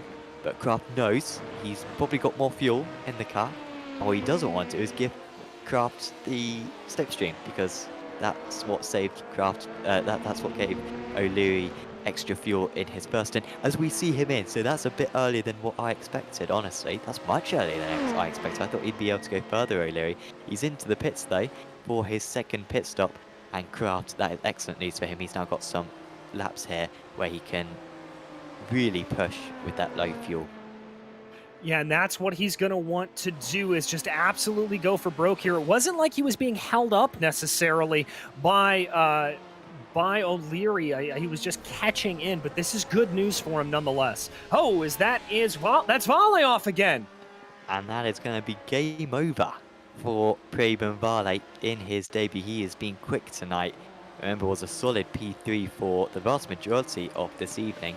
But unfortunately, you only get one fast repair, and he's already used his with a high-speed instant at Bill Mitchell Bend. That time, he was wide through turn 1, didn't want to get out to the throttle, and proceeded to lose control of the car. So Preben Valet, that's a shame because he was on the comeback trail. I think he was running behind... Was he behind Oyston Hereford or maybe Hakon Grebstad? I think he may have been behind. But was doing all right, considering his off earlier on. But no more, and that will promote lots of drivers other places. Paul Gosling has a problem.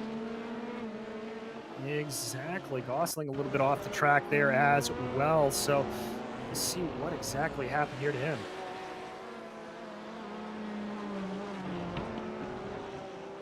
Ooh. just caught the grass on the exit of turn 6 there. We talked about how tricky that corner can be, and it just absolutely catching him out there. Probably one of the... There's a lot of changes to this circuit, but one of them is certainly the grass. Lots of grass lining this circuit. It's a very good kind of track limit circuit. There's really not many places where slowdowns are needed. As Kraft comes in, so he was only able to do one extra lap. The question is, was that lap enough? He did have some traffic, but did O'Leary have any traffic? Well, here is some traffic for him. He's going to be held up slightly on the exit of the car, so I had to get out of the throttle there. And he's got another car ahead, but at least he's not held up through the kink. This is going to be very close. O'Leary will station for 32.15 seconds. Kraft will probably be in a very similar position to him. Will need to probably take a couple of seconds less fuel, but he is going up to 12 seconds at the moment, 13, 14, 15. As O'Leary rounds the final couple of points, but Kraft, remember, is pretty much the last pit stall, So once he is fueled up, he will be straight out of the pits. He is up to 25, 26, 27, 28, 28. So that's enough for Kraft. He should be well clear of his rival. And it is Daniel Kraft who retakes the lead now in the P2 class, and with about 4 seconds over Thomas O'Leary. And that'll be a huge sigh of relief here to Daniel Kraft, as we talked about the need for the championship, getting in there when he needs to do. This is going to be really, really good for him, and he's got that big breathing room right now to be able to just run the race he needs to do and work his way through traffic.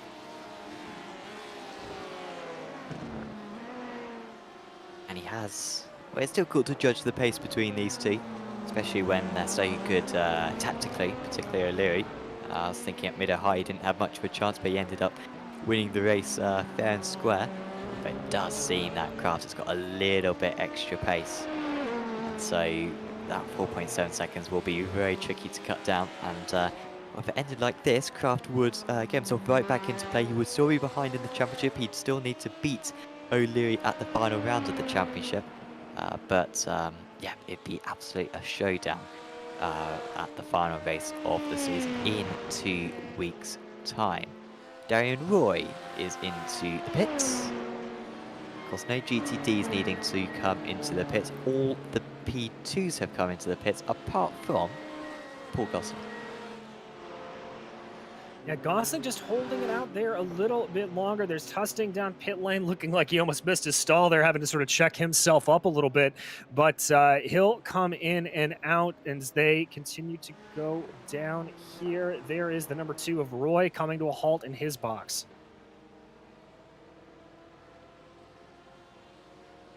And there it goes, Tusting as well. Just having an eye on Edward Knight. Currently, Cos got the fresh tyres, was the leader in the GTD field earlier on.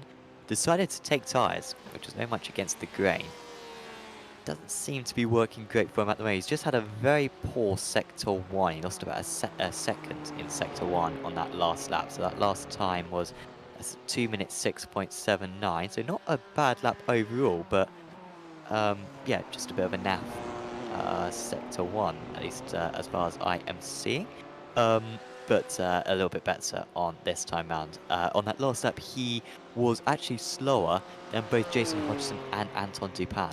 So despite those fresher tyres, despite the pace that he delivered earlier on, he's got a lot of catching up to do. He really needs at least a second lap, and that is not going to help him as he runs wide at turn 3. Knight losing control of this race after being in a lot of control before the first round of pit stops.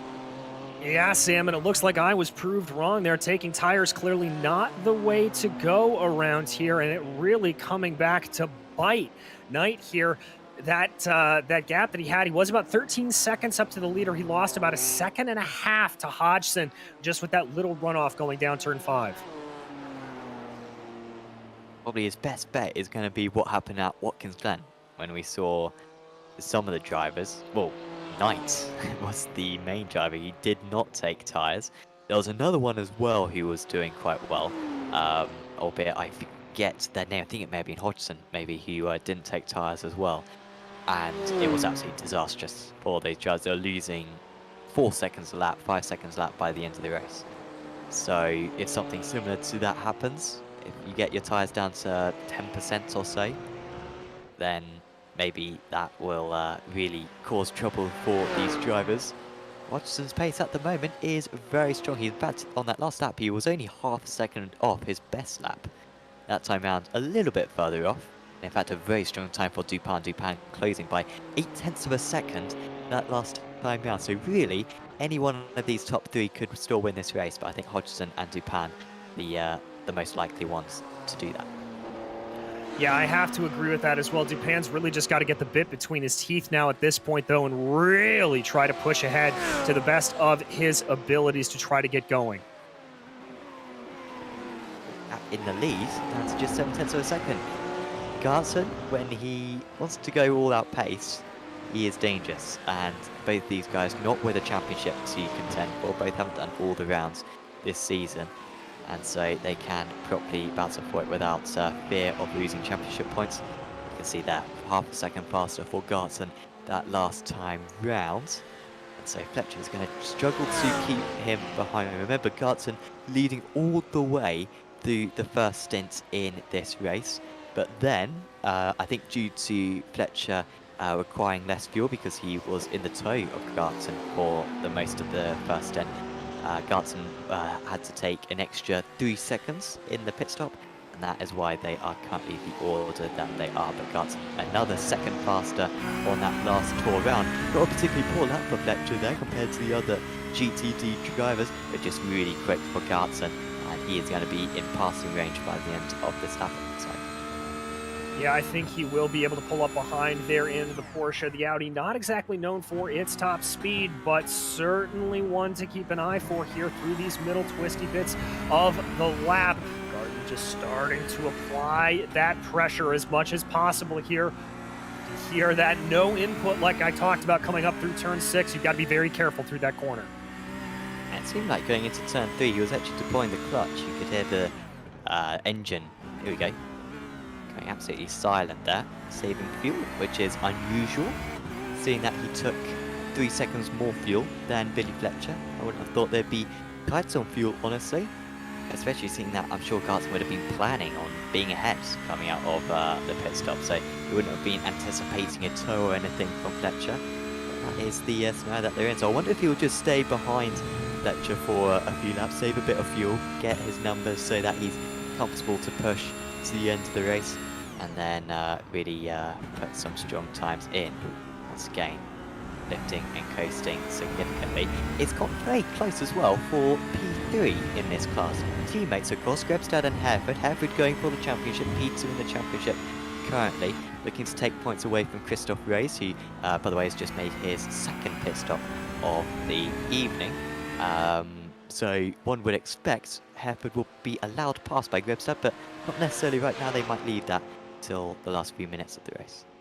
Well, it could be a little bit of fuel saving there as well for Hereford, or for Hereford, that maybe he needs to do that as they keep running around. That is a distinct possibility that he just needs to try to save a little bit, and being stuck behind his teammate will help him do so. Yeah, it's a very good shout, helping each other. They got Stockman's 7.5 seconds behind. Stockman's did have a spin earlier on in the race, if I recall correctly, and he has got another pit stop to make. His stock means he won't get to the end of the race with the fuel that he's got on. Warner is the following car, and he took, I think, 3 tyres or 4 tyres and barely any fuel, because he was insanely quick in his pit stop. Maybe he just saved a bunch of fuel. He probably just saved a bunch of fuel, didn't he? Because he was, of course, stuck behind Grebstad on the most part, so but he saved an insane amount of fuel in that case. Well, he must have saved about 6 seconds worth of fuel. So really curious decision that he decided to take tyres, because he would have had track position.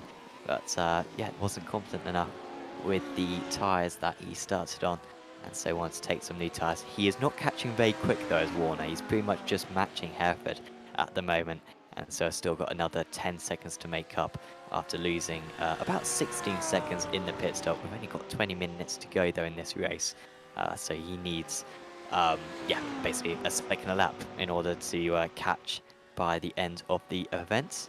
So we still watch our races. This is pretty much the closest battle going on out on circuit. Also a bit close between Clayson's and Catchpole. In fact, Clayson's getting ahead of Catchpole, so I missed that one actually.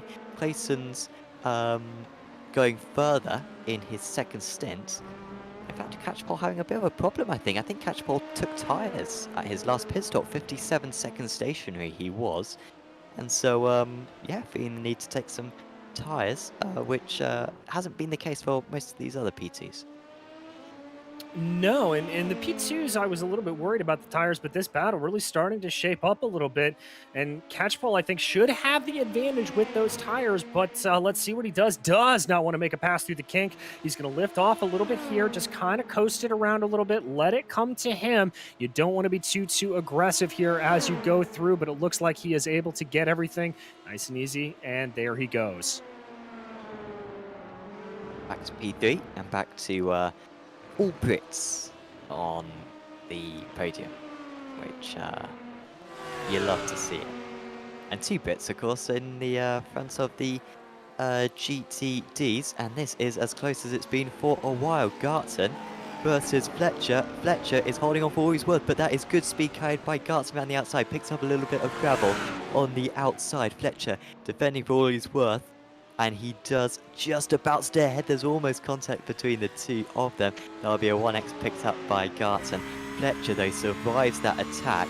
It looks as though, as he uses the clutch again, so he might not be totally clear with fuel, but it seems as though Garton maybe has saved enough fuel and can now go for the move and start to pull away, because that was all of a sudden very aggressive from him. He's still got another 18 minutes to do this. Hereford, meanwhile, passes Grebstad.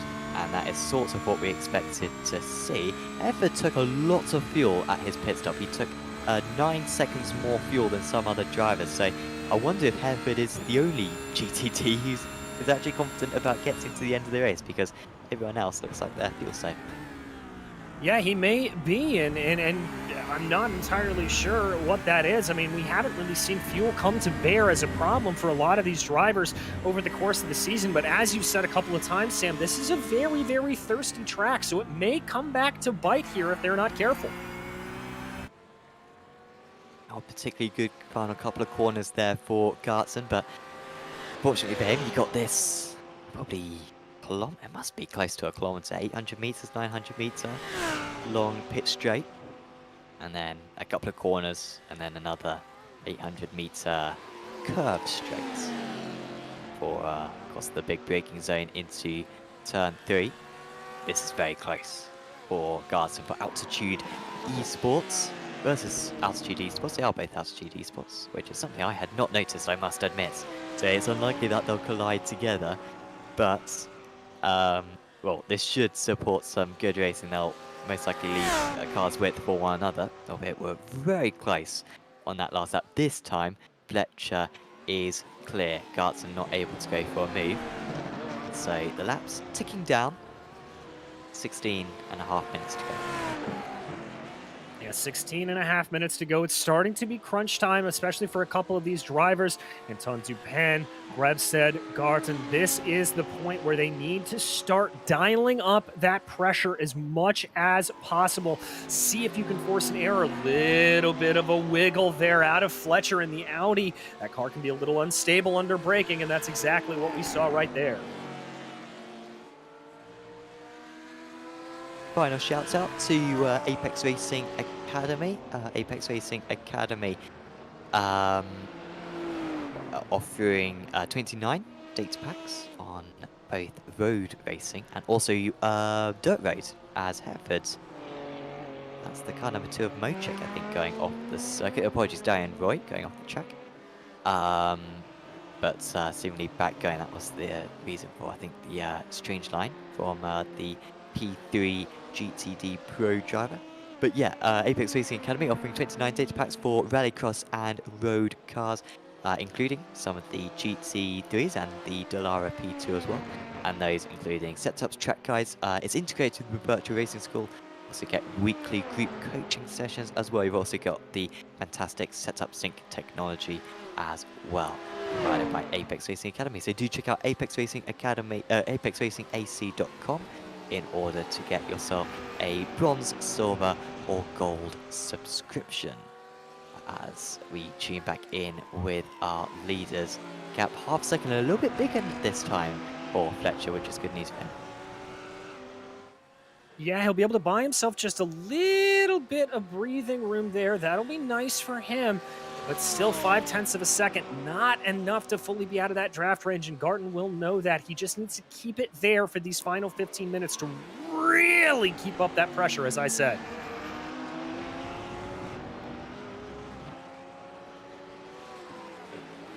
One more opportunity gone right there. But you're right, keeping the pressure on, and this would be a very satisfying win for Fletcher if he could come out on top. Ooh, a little bit wide there, and because you don't really want to be using that bit of track because, well, grass, it's not part of the track, because big kind of dip there. Certainly have been scarred a number of times in the old C7 Daytona prototype, the best car, of course, in iRacing. Where you absolutely destroy the splits running wide there, or Bill Mitchell bend, or on the exit of the carousel, to be fair, where these couple of drivers were just racing round.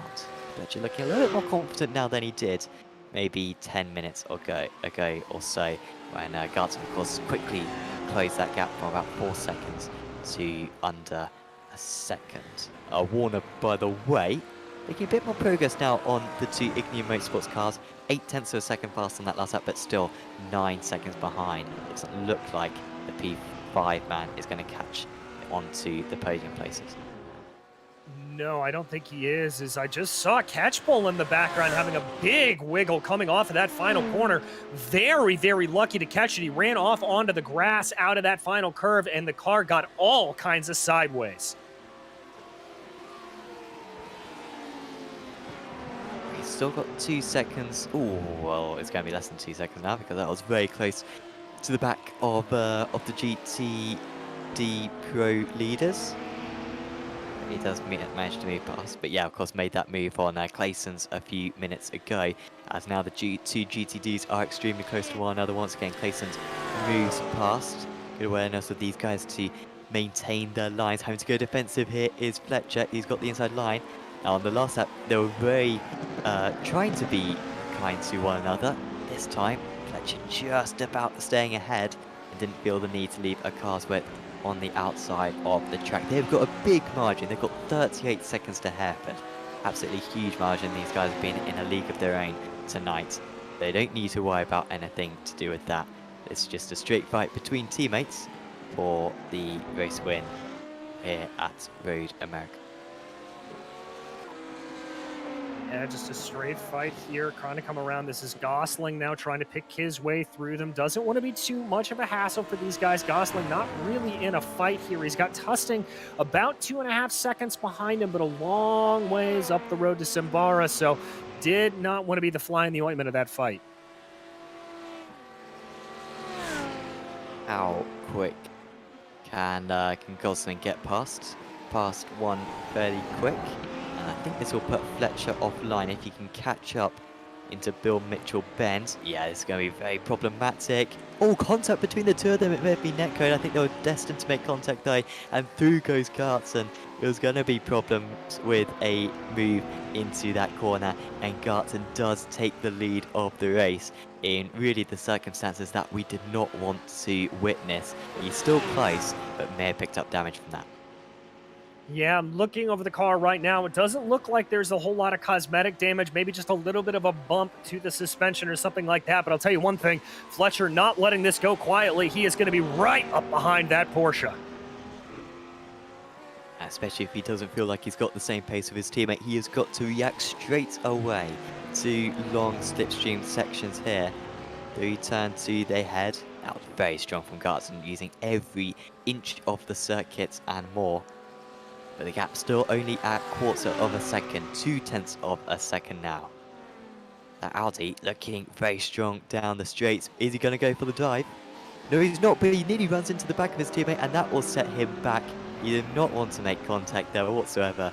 Fletcher broke too late, or maybe Gartson broke earlier than he expected. Gap's up to over a second. And Fletcher is going to need to win this race on pure pace now because he's not even within the draft range. No, he is just going to have to absolutely push here and try to get that car up as hard as it will go, but it is going to be a real order to try to do here at this point. That gap, not where he'd like it to be, but we've got a battle for GTD AM as Dupin coming up on Hodgson. So significantly on that last lap, half a second quicker, and this could be the move for the lead. Anton Dupin, for the first time in an hour and a quarter, leads at Road America.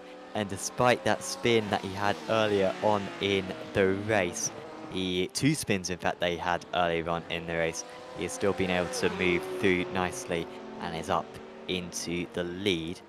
Hodgson still might have an opportunity to react here because Dupin has not been particularly quick down the straight, so he may have to defend. You can see how that Porsche rear wing is a little bit thicker as well, but he seems to be all right. Knight really not with any attack whatsoever on these guys. He is no faster, despite the fresher tyres we believe he has put on that car.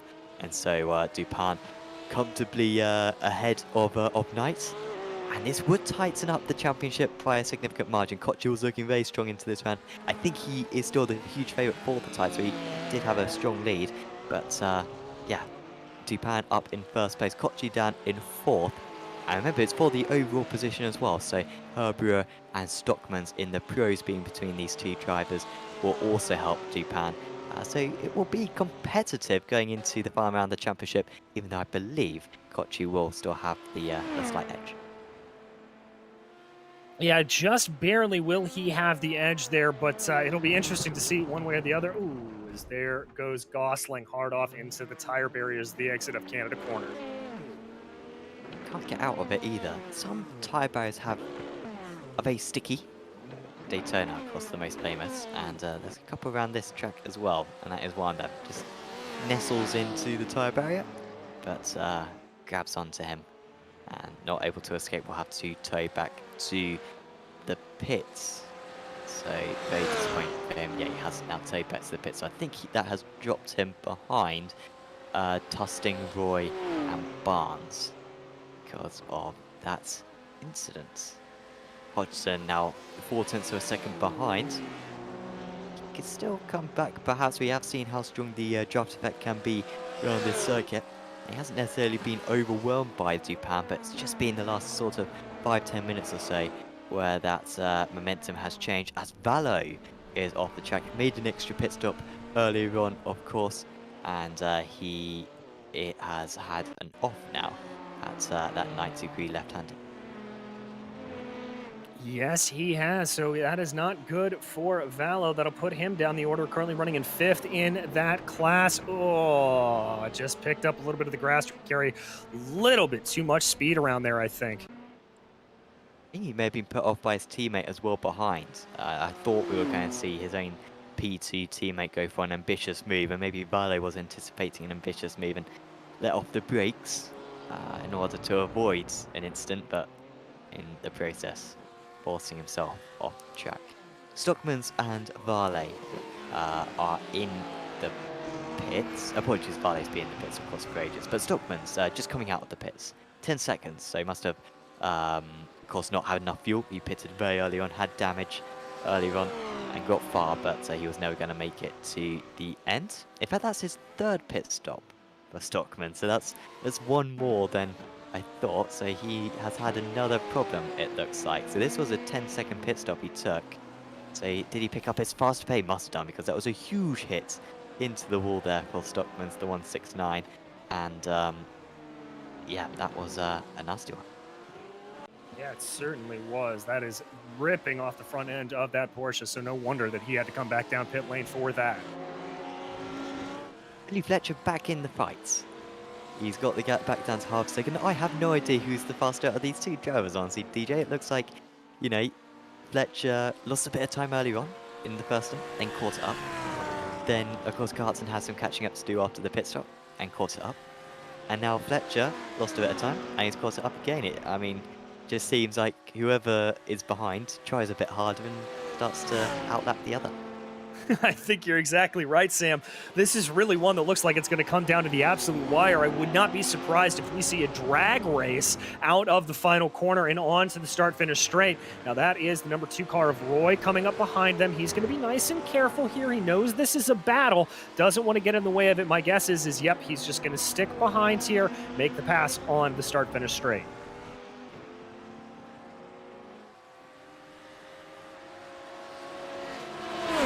Good patient driving from the Canadian. He did have problems very early on in the race. Had a spin on the exit of turn 2. You can see there's some damage as well on that front of the Dallara P2 that he's picked up. So Fletcher closer than he has been for a little while, gained by 0.2 of a second on that last lap. We have a 16-second long first sector. And Fletcher gained 0.2 of a, or 1/10 of a second, sorry, in the first sector. That would just be getting the draft down the pit straight. 0.3 of a second now. I think he's going to be too far back. We should have maybe 2 more laps to get it done. And one would think he'll be either into here, which he's already shown to be a very late breaker into, or into Canada corner. Yeah, those are going to be the best overtaking opportunities, but I have to say here that Garton may be a little bit wise to it, and he may be super defensive going down into those corners in the last couple of laps, so it may have to be something a little surprising. Maybe a move down here into turn 8 for Fletcher. Maybe that's the way to get it done. I seemingly just lifting and coasting a bit there. I don't know, he seemed to be off the throttle quite a long way before braking, so I think they're both still keeping an eye on their fuel now, so they'll probably be chatting to one another as well. It's a competitive fight, but they certainly don't want to boil over. That would be very disappointing for them. This is the closest battle currently out on track. In fact, the 2 closest battles are for the GTD Pro lead and for the GTD AM lead, which is how we like it. Let's listen to that. Clutch once again into Canada corner, so they are still pushing it on fuel. So I think your prediction of a run to the line could be about correct here, because we might see one of them leading and spluttering to the line and the other be moving past right at the close. Very well could be. We'll have to see how it shakes out and what exactly happens as a result of it. So who knows here? This could get a little bit interesting as things run down to time here. As there we've got, that's Sufi coming down pit lane. It's going to be very close as to whether we get 1 more lap after this one or 2 more laps, which might be the reason why so many, well, I say so many, we haven't really tuned in on most of the GTDs for a while, but certainly Gartson and Fletcher seem to be struggling for fuel. I think it's because Kraft is right on the threshold of getting another lap. No, I think I'm wrong. No, sorry, I'm totally wrong on that one. My bad. We've got 1 more lap after this one.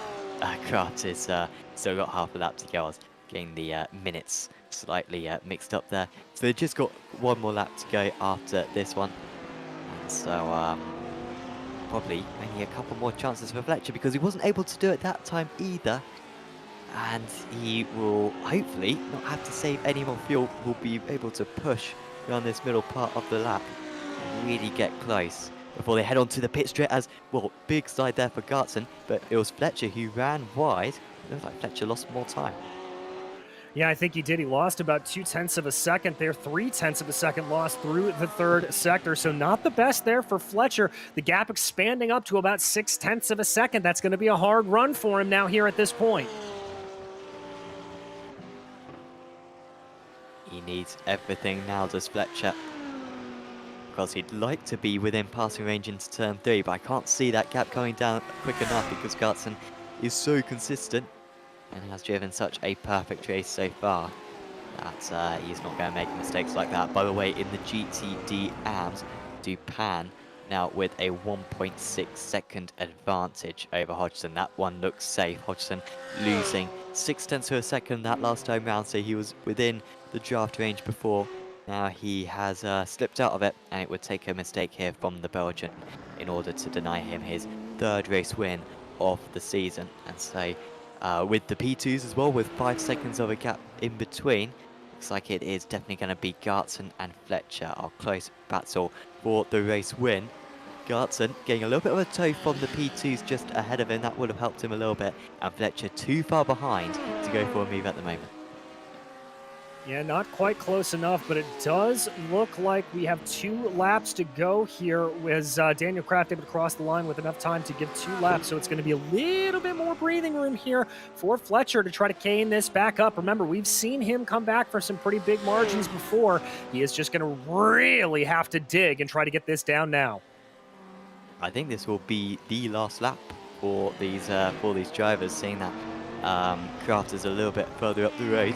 Checker flag will be coming out for him fairly soon, and so Canada corner, or maybe if his teammate runs out of fuel, will be the main opportunity in that GTD Pro lead, sorry. But out in the P2 lead, the overall lead, this has been a strong performance from Kraft. It looked like it might be getting away from him, just like at Mid-Ohio when he lost the lead around the pit stops, but he has had overwhelming pace since. A short second pit stop has really helped him along as well. Nice strategy, brilliant pace, and Daniel Kraft, for the second time this season, is going to take the checker flag here at Road America, and he keeps his chances of this Simracersworld IMSA Winter Series title alive. O'Leary finishes in P2. Those two top two in all 5 rounds this season. Gartson is going to be the next class leader to cross the line. It looks like he's going to be safe. 7/10 of a second is the gap. I'm sure it will be really disappointing for Fletcher not to be able to battle him, especially considering that he lost the lead after contact with a P2 car. But Callum Reed-Gartson, he managed to take the pole position, and he takes the race win as well. And that will be particularly satisfying after losing a surefire race win at Mid-Ohio 2 weeks ago. Fletcher in second place. It will be Hereford who closes the gap in the Pro Championship in third position. We've already got third and fourth across the line in the AMS. Dupin, though, is going to be rounding the final couple of corners in just a moment. In fact, actually, still got about half a lap to go. But this will be excellent for Dupin, already with race wins at Watkins Glen and at Daytona. And it will be close between himself and Kochi for the Amateur Championship lead going into the final race of the season in 2 weeks' time. Still not got a big gap over Hodgson, but this has been really a very quintessential Dupin race. I guess a couple of issues, DJ, but still really had that consistency and that pace when he needed it. Yeah, exactly. A little bit of a scruffy lap here or there, but that's frankly to be expected. Road America is a very, very difficult circuit, and just his ability to keep things consistent, keep it on the road, and just be ruthlessly efficient, really playing out well here for the 214, and he will take another race victory in the GTD-AM category. Great performance. Hodgson, always the bridesmaid, but was a good drive from him once again in second place. I'm sure he will be getting that race win in the near future. And those two, the only 2 drivers on that lap out of the GTD AMS, they weren't a lap ahead of the others. In fact, it was a very close field. I think even Kochi was only 20 seconds off the lead, actually in 4th place. But he was not able to make much of an impression, Kochi, with that longer pit stop. He also had a problem in the first stint after leading most of the way, or at least in second place for much of the race. But yeah, a long pit stop ended his chances. And of course, Knight with that interesting strategy to take tyres, really never was able to reclaim that lost time. As we see some formation flying, the JD Sim Sports drivers, Sim Racing drivers, sorry, blocking the circuit. It's a narrow circuit around here, and you'd be a brave man to use the grass in order to get past, even if you are quite desperate to get into the pits after 100 minutes of racing around this very tricky circuit. I think we can show you the final results then for this round 5 of the championship. And it was Daniel Kraft leading the way, winning out in the end, 6 seconds ahead of Thomas O'Leary. Catch pole beating Clayson's in the end, had to make that late race move. Freitas in 5th place, Nelson Bearer, Modcheck, Tusting, Roy, Barnes and Gosling, everyone finishing in the P2 field. Really good to see. In the GTD Pros, it was a well-deserved victory for Callum Gartson. after coming so close so many times. Well, I say so many times this season. I think he has won a race already this season. But he came very close at mid-high, which he should have won, but he messed up the pit entry, got a speeding penalty, or sorry, went too far in his pit stall. He managed to beat his teammate Billy Fletcher. Hereford beat Grevstad, who seemed to really be struggling for fuel near the end. Warner, or maybe tyres. Warner was on the fresh tyres, we believe, but didn't have the pace to overhaul. He was quick by the end, but not quick enough. Herber was in 6th place, and it was Ray's, Southey, Stockman's, Varley, Cooper, Yotitus, Hicks, and Kaiser. Lots of retirees in that field. And in the GTD AMS, Dupin 3.4 seconds ahead of Hodgson. He also had to make a late race move after a couple of setbacks earlier on in the event. Knight was in 3rd place with those fresher tyres. Kochi was in a disappointing 4th place after looking strong in the early stages and had some setbacks, but just didn't really have the pace that he often has to really overhaul that deficit. Valo led for much of the race. Unfortunately, he had to take an extra pit stop, maybe under-fueled, seemed to take tyres after a collision with Kochi. Yeah, it wasn't a good day in the end for JD Simsports.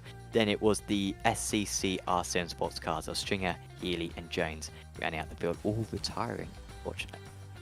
So we will hope to get some interviews with drivers in a moment, but at the moment they are not quite ready to have a chat with us. I'm sure we will be joined later on. One more round to go, DJ, which is a little bit sad, but we are going to see hopefully a tight championship conclusion.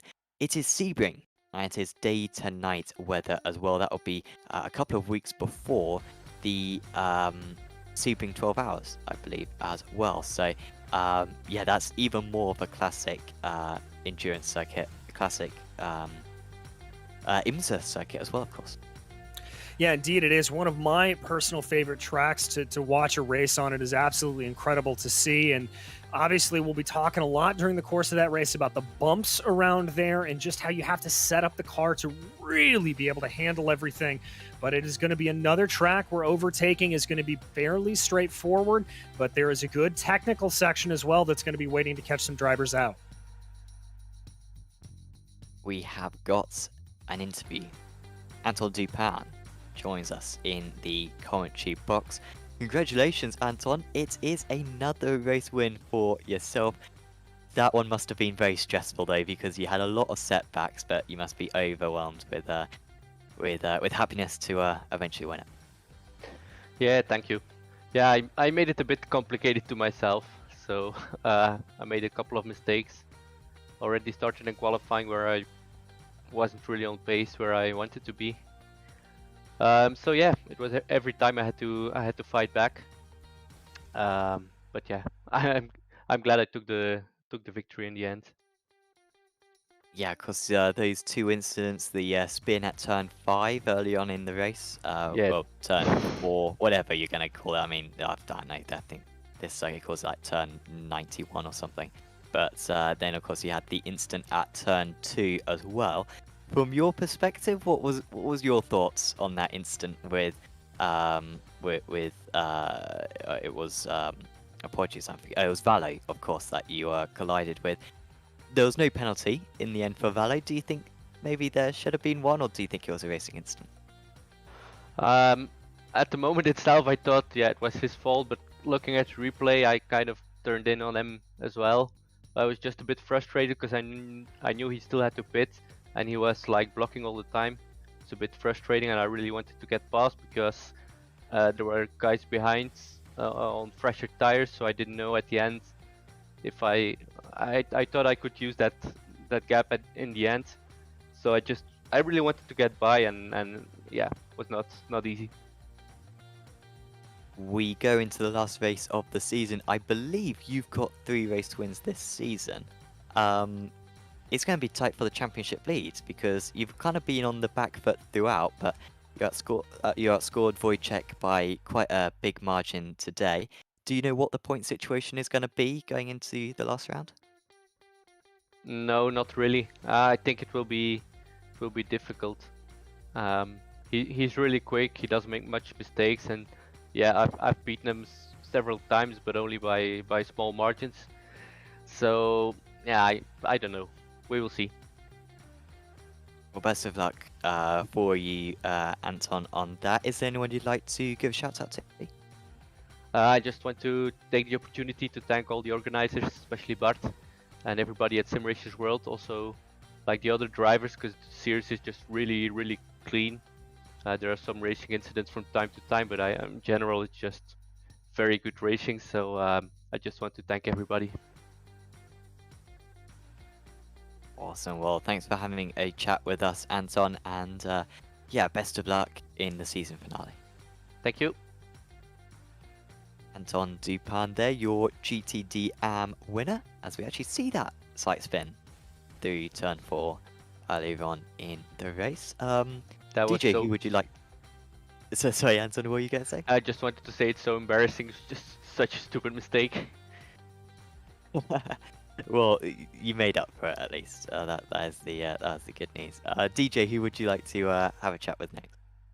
Well, I would like to bring in the winner of the GT Pro category, Mr. Callum Garden. Callum, talk me through those closing laps. Obviously, a lot of pressure from behind from your teammate of Billy Fletcher, but you were able to hold on to that well. Yeah, it was a great race. Me and Bill was having so much fun. Like, it was such a fun race. But yeah, I think an LMP2 got in the way and it kind of like handed it to me, I suppose. But he was very tight on fuel, whereas I wasn't as much. So I was able to push a bit more and build a gap after I got in front. So, but other than that, yeah, absolutely fantastic race. Probably one of the best I've been in, to be fair. Really fun. Enjoyed it. Well, it was absolutely great to watch. And was there a little bit of teammate communication on there, or were the gloves completely off? Were you guys just going for it? No, we was like, at the beginning, yes, because we wanted to secure the 1-2 for the team. But in the second stint, that's it, gloves are off. It was go, pretty much. Well, fantastic. I mean, next time out, though, we head to another bastion of American racing. We head to Sebring and all the bumps that entails. Do you like the track? Do you like your chances? Or is that one going to be a little bit tougher for you? Love Sebring, especially in a Porsche. So I'm really looking forward to it. Well, fantastic. I know I'm looking forward to it as well. It's one of my favorite circuits on the sim. But Callum, anybody you want to thank today for this win in the GTD Pro category? Obviously yourselves for commentating and also Simracersworld for setting up the league. It's great to be part of, even though I came in late. Shout out to my team Altitude Esports as well, and also our sponsors SDK SimSports, SimStickers, and Freem UK. Those guys are really good, really good to us. So yeah, big shout out to those guys and thank you guys for the evening. Go on, sorry. I was gonna say thank you. Yeah, we appreciate it. Cheers, guys. Have a nice evening. Right back at you. And yeah, we've got one more interview to go. Oyston Hereford, we are going to drag in now. Oyston, well, I was going to say that was a roller coaster, but if it was a roller coaster, it would have been a very dull roller coaster, because that went from bad to worse to good, better to better to better to better. You finished in Q3, so you must be delighted that, considering I think you're down in 10th place near the start. Yeah, I was. When I put some wheels on the grass there early, I can't remember what lap, but lap 2 maybe, lap 3, something like that. I just decided to fuel save for the entire stint, so that worked out. I could even switch the left front tire, so that was good. So did you say you saved the left front tire or switched the left front tire? I switched it. Yeah, I switched it. Aha, took it that's out. interesting. So yeah, so the first lap after the pit stop was ice skating, but after that it was good. Is that the reason why you were able to pull away from your teammate? I mean, what was it?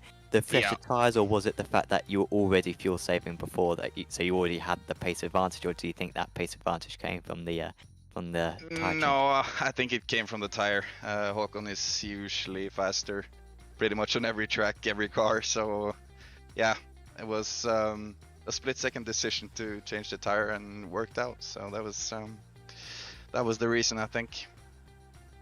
We had Chris Warner taking all 4 tyres in that pit stop. Were you tempted to go down that route? No, not when I saw the threading on the tires.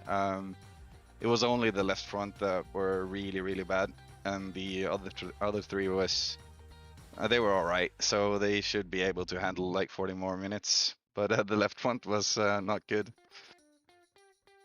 You led the championship after round 1, I One, want to yeah. say. Yeah, you won round 1, which was a very action-packed race, and then I think you lost it in round 2. But you're getting closer again. You really Yeah. closed up to the championship leader Christoph Reis.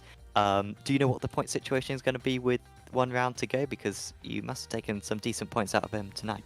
Yeah, I'm not sure how the points are. I think it's pretty much up to me on the last race as well. But I have to beat him by quite a lot, like I did today. So not that bothered about it, to be honest. But it would be fun though, really fun. Definitely, will be fun for us to watch. Yep. And best of luck for making up that deficit that you currently have. Is there anyone you'd like to give a shout out to? Yeah. First of all, I gotta thank my girlfriend who lets me sit in the rig pretty much every day. Even though, yeah, when she comes home from work, I sometimes make dinner, but she also does that, so I gotta thank her for that. Also gotta thank my mom and dad, who's always watches. Hi, Mom. And also my team, of course, Ignia Motorsports with Paul King, who makes sure we have everything under control, and yeah. So that's pretty much it. Awesome. Well, thanks for having a chat with us, Oyston, and Yep. best of luck in your title challenge in 2 weeks' time. Yeah, thank you. Oyston Hereford there, 2nd place in the championship and 3rd place in tonight's race. DJ, I think we've got time for, well, at least 1 more interview, maybe even 2 more interviews, and we've got a couple of choices coming up. Well, I've got to go with the overall race winner, Mr. Daniel Kraft. Daniel, some close sailing there early on, but once pit stop started to cycle out, it looked like you had this race quite well handled. Yeah, it was a competitive race. It was Thomas kept me very honest, but yeah, I think I just had a bit of a edge on pace today, and yeah, it was good to finally not make any mistakes in this series, and that led to the victory today. Well, I mean, when you saw O'Leary coming down pit lane there to obviously make that earlier stint, did that send any scares on you? Were you thinking about follow him in, or were you just resolute sticking to the strategy at the time? I was gonna take the extra lap because yeah, an extra lap on low fuel would have been a good pace advantage. I was all that second stint. I was wondering what kind of happened because going into the pit stops, I had like a 3 or 4 second lead, and he came out 2.5 to 3 seconds out in front. So I was guessing that he must have short fueled on that first pit stop, and yeah, I was right. So I was very happy when I saw him go down the pit lane before me. So I knew at that point that I had an advantage. Well, that advantage played off, and we were talking a lot on the broadcast about your need to sort of win here to keep this championship hope alive. As we look to Sebring, is that going to be raising a little bit of nerves for you? Are you going to be approaching this as just any other race? Talk me through your mentality. So I've got nothing to lose. I sort of the pressure race was probably this one where I had to win it to sort of stay in it. For the last round, sort of it's winner takes all, based on the points. So it's Thomas's championship to lose, and yeah, I've got nothing to lose, so I can go into this last round and enjoy it, and just do my best. Well, we wish you the best of luck in getting that best. But anybody you want to thank today for this win? I'd just like to thank my team, Pure Sims Esports, and our sponsors, as well as the organisers and you guys on the broadcast as well. Thank you. I look forward to watching some of it back. Well, thank you, and we look forward to covering you one more time out. That was Daniel Kraft, your overall winner here today. Sam? Yes, and we'll have a last interview, I think, with Billy Fletcher, who joins us in the commentary box now. Billy, unlucky out there, but I mean, Callum was speaking earlier on, and he was saying how you two had a lot of fun for that race win tonight. Yeah, it was good fun. The curse of the LMP2 got me again, but I watched it back afterwards, and to be fair, I put it down to as much my fault as it was the LMP2 car. I could have left a bit more room, but I was panicking slightly with the marbles I could see coming at me, and obviously, I don't know if Callum's mentioned it, I was very, very tight on fuel as well, so there was a lot of saving going on. Yeah, what was the reason for being short on fuel? I mean, was your fuel calculator calculating something different? Were you using a bit more fuel in the second stint than the first stint? I mean, what was the reason for that? I underestimated the amount I saved in the first stint. Obviously, I managed to go the extra lap than Cal on the first stint. I actually took about 4 litres more than what my fuel calculator was saying, but it became apparent very quickly when I started leaning on the car after the pit stop that I was going to struggle to get there, and that's what allowed Callum to close up to us. But I thought to myself, as long as I can just keep doing what I was doing at the time, I'd have been all right. I was confident I could have held him off. Obviously, the only real passing place at Road America, if you drive well, is turn 3, which obviously he had a crack at us a couple of times before the incident with the LMP2 car. But yeah, it was just, I said I misjudged the amount I saved initially. I didn't keep an eye on my fuel average being as low as it was.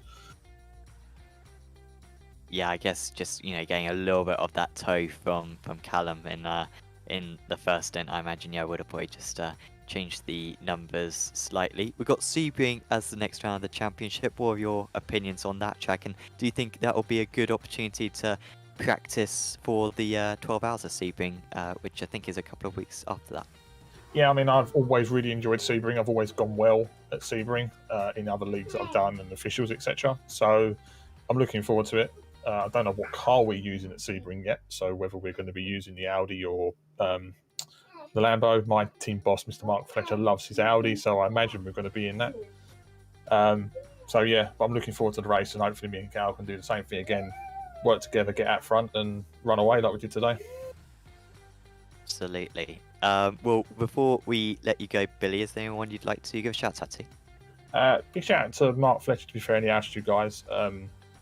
I was running Luxim 24 their esports team, and I've stepped down from that just through personal life stuff, not been able to do it. And Mark's welcomed us into Altitude Esports with open arms, and I'm really grateful for his help in getting us in and to work with the team. And said me and Cal come across together, and we get on really well. We work really well together. So yeah, big thanks to Altitude Esports for bringing us aboard. Awesome. You've also reminded me, I think Mark sent me a message the other day, which I was very rude and didn't respond to. So thanks for reminding me about that one. I will get onto that. Nice and quick. Well, thanks for having a chat with us, Billy, and best of luck at Sebring. Thank you very much, guys, and see you soon. Billy Fletcher there, your second place man for Altitude Esports in the GTD Pro race.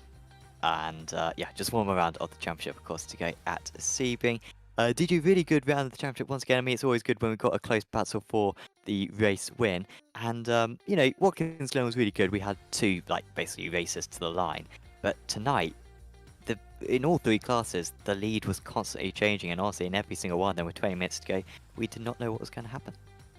No, we certainly didn't. And you talked about Road America at the top being one of the best places to watch a motor race. And this is part of the reason why this track just always seems to present absolutely fantastic battling and bringing out the absolute best in drivers. We saw drivers like Dupin making a mistake and having to fight back from it. We saw drivers like Kraft who just minimized those mistakes and was able to dominate. It's really, really impressive stuff. Yeah, it was really good tonight. And of course, the final round of the championship will be in 2 weeks' time at Sebring. We've also got the next round of the Simutech TCR Winter Series next Tuesday. So that's the series that alternates with this series. And that will be, the next round of that on next Tuesday. Pretty much same timings as this, albeit a very different format. Of course, 3 20-minute sprint races with a reverse grid as well in race 3. So do check that one out. Both championships and that are very close. And of course, there's loads of other stuff going on Apex Racing TV. We've got the very special Virtual Racing School Community Cup on Saturday, and that is going to be broadcast live from the Corby headquarters of Apex Racing TV. Going to have our new studio all in production. It's going to be really cool to watch, so do make sure to see. That's going to be a very special broadcast, and also the racing is going to be really good. About 500 people are most likely going to be taking part in that, so do make sure to watch that on Saturday. There'll be an all-day event with about 7 races broadcast by Apex Racing TV. Of course, lots of other series, the Radical Racing Challenge, the Formula 3.5 Championship, the Spec Racer 4 Championship, and lots of other stuff happening on Apex Racing TV in the next few days. If you've enjoyed this broadcast, please leave a like on it, and also subscribe to the channel, and also check out our social media pages as well on Twitter, Instagram, and Facebook. But for now, from myself, Sam Fitzpatrick, from DJ Clark, and from Sam Kume, we are going to say goodbye, and we'll see you back for the final time in the season at Sebring in 2 weeks' time. See you then.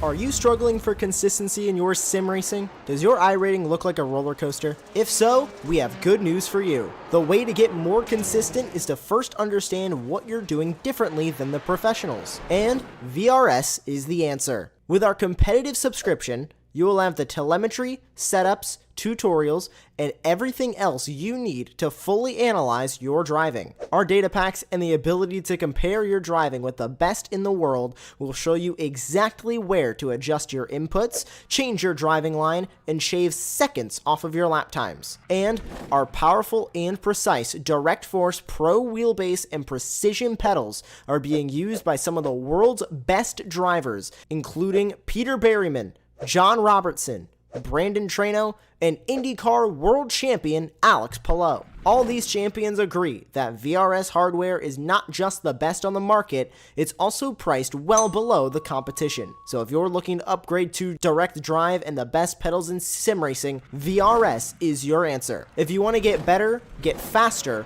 and make it happen sooner rather than later, you owe it to yourself to find out why so many people are switching to VRS. You'll be so glad that you did. Visit www.virtualracingschool.com and learn why the best use VRS.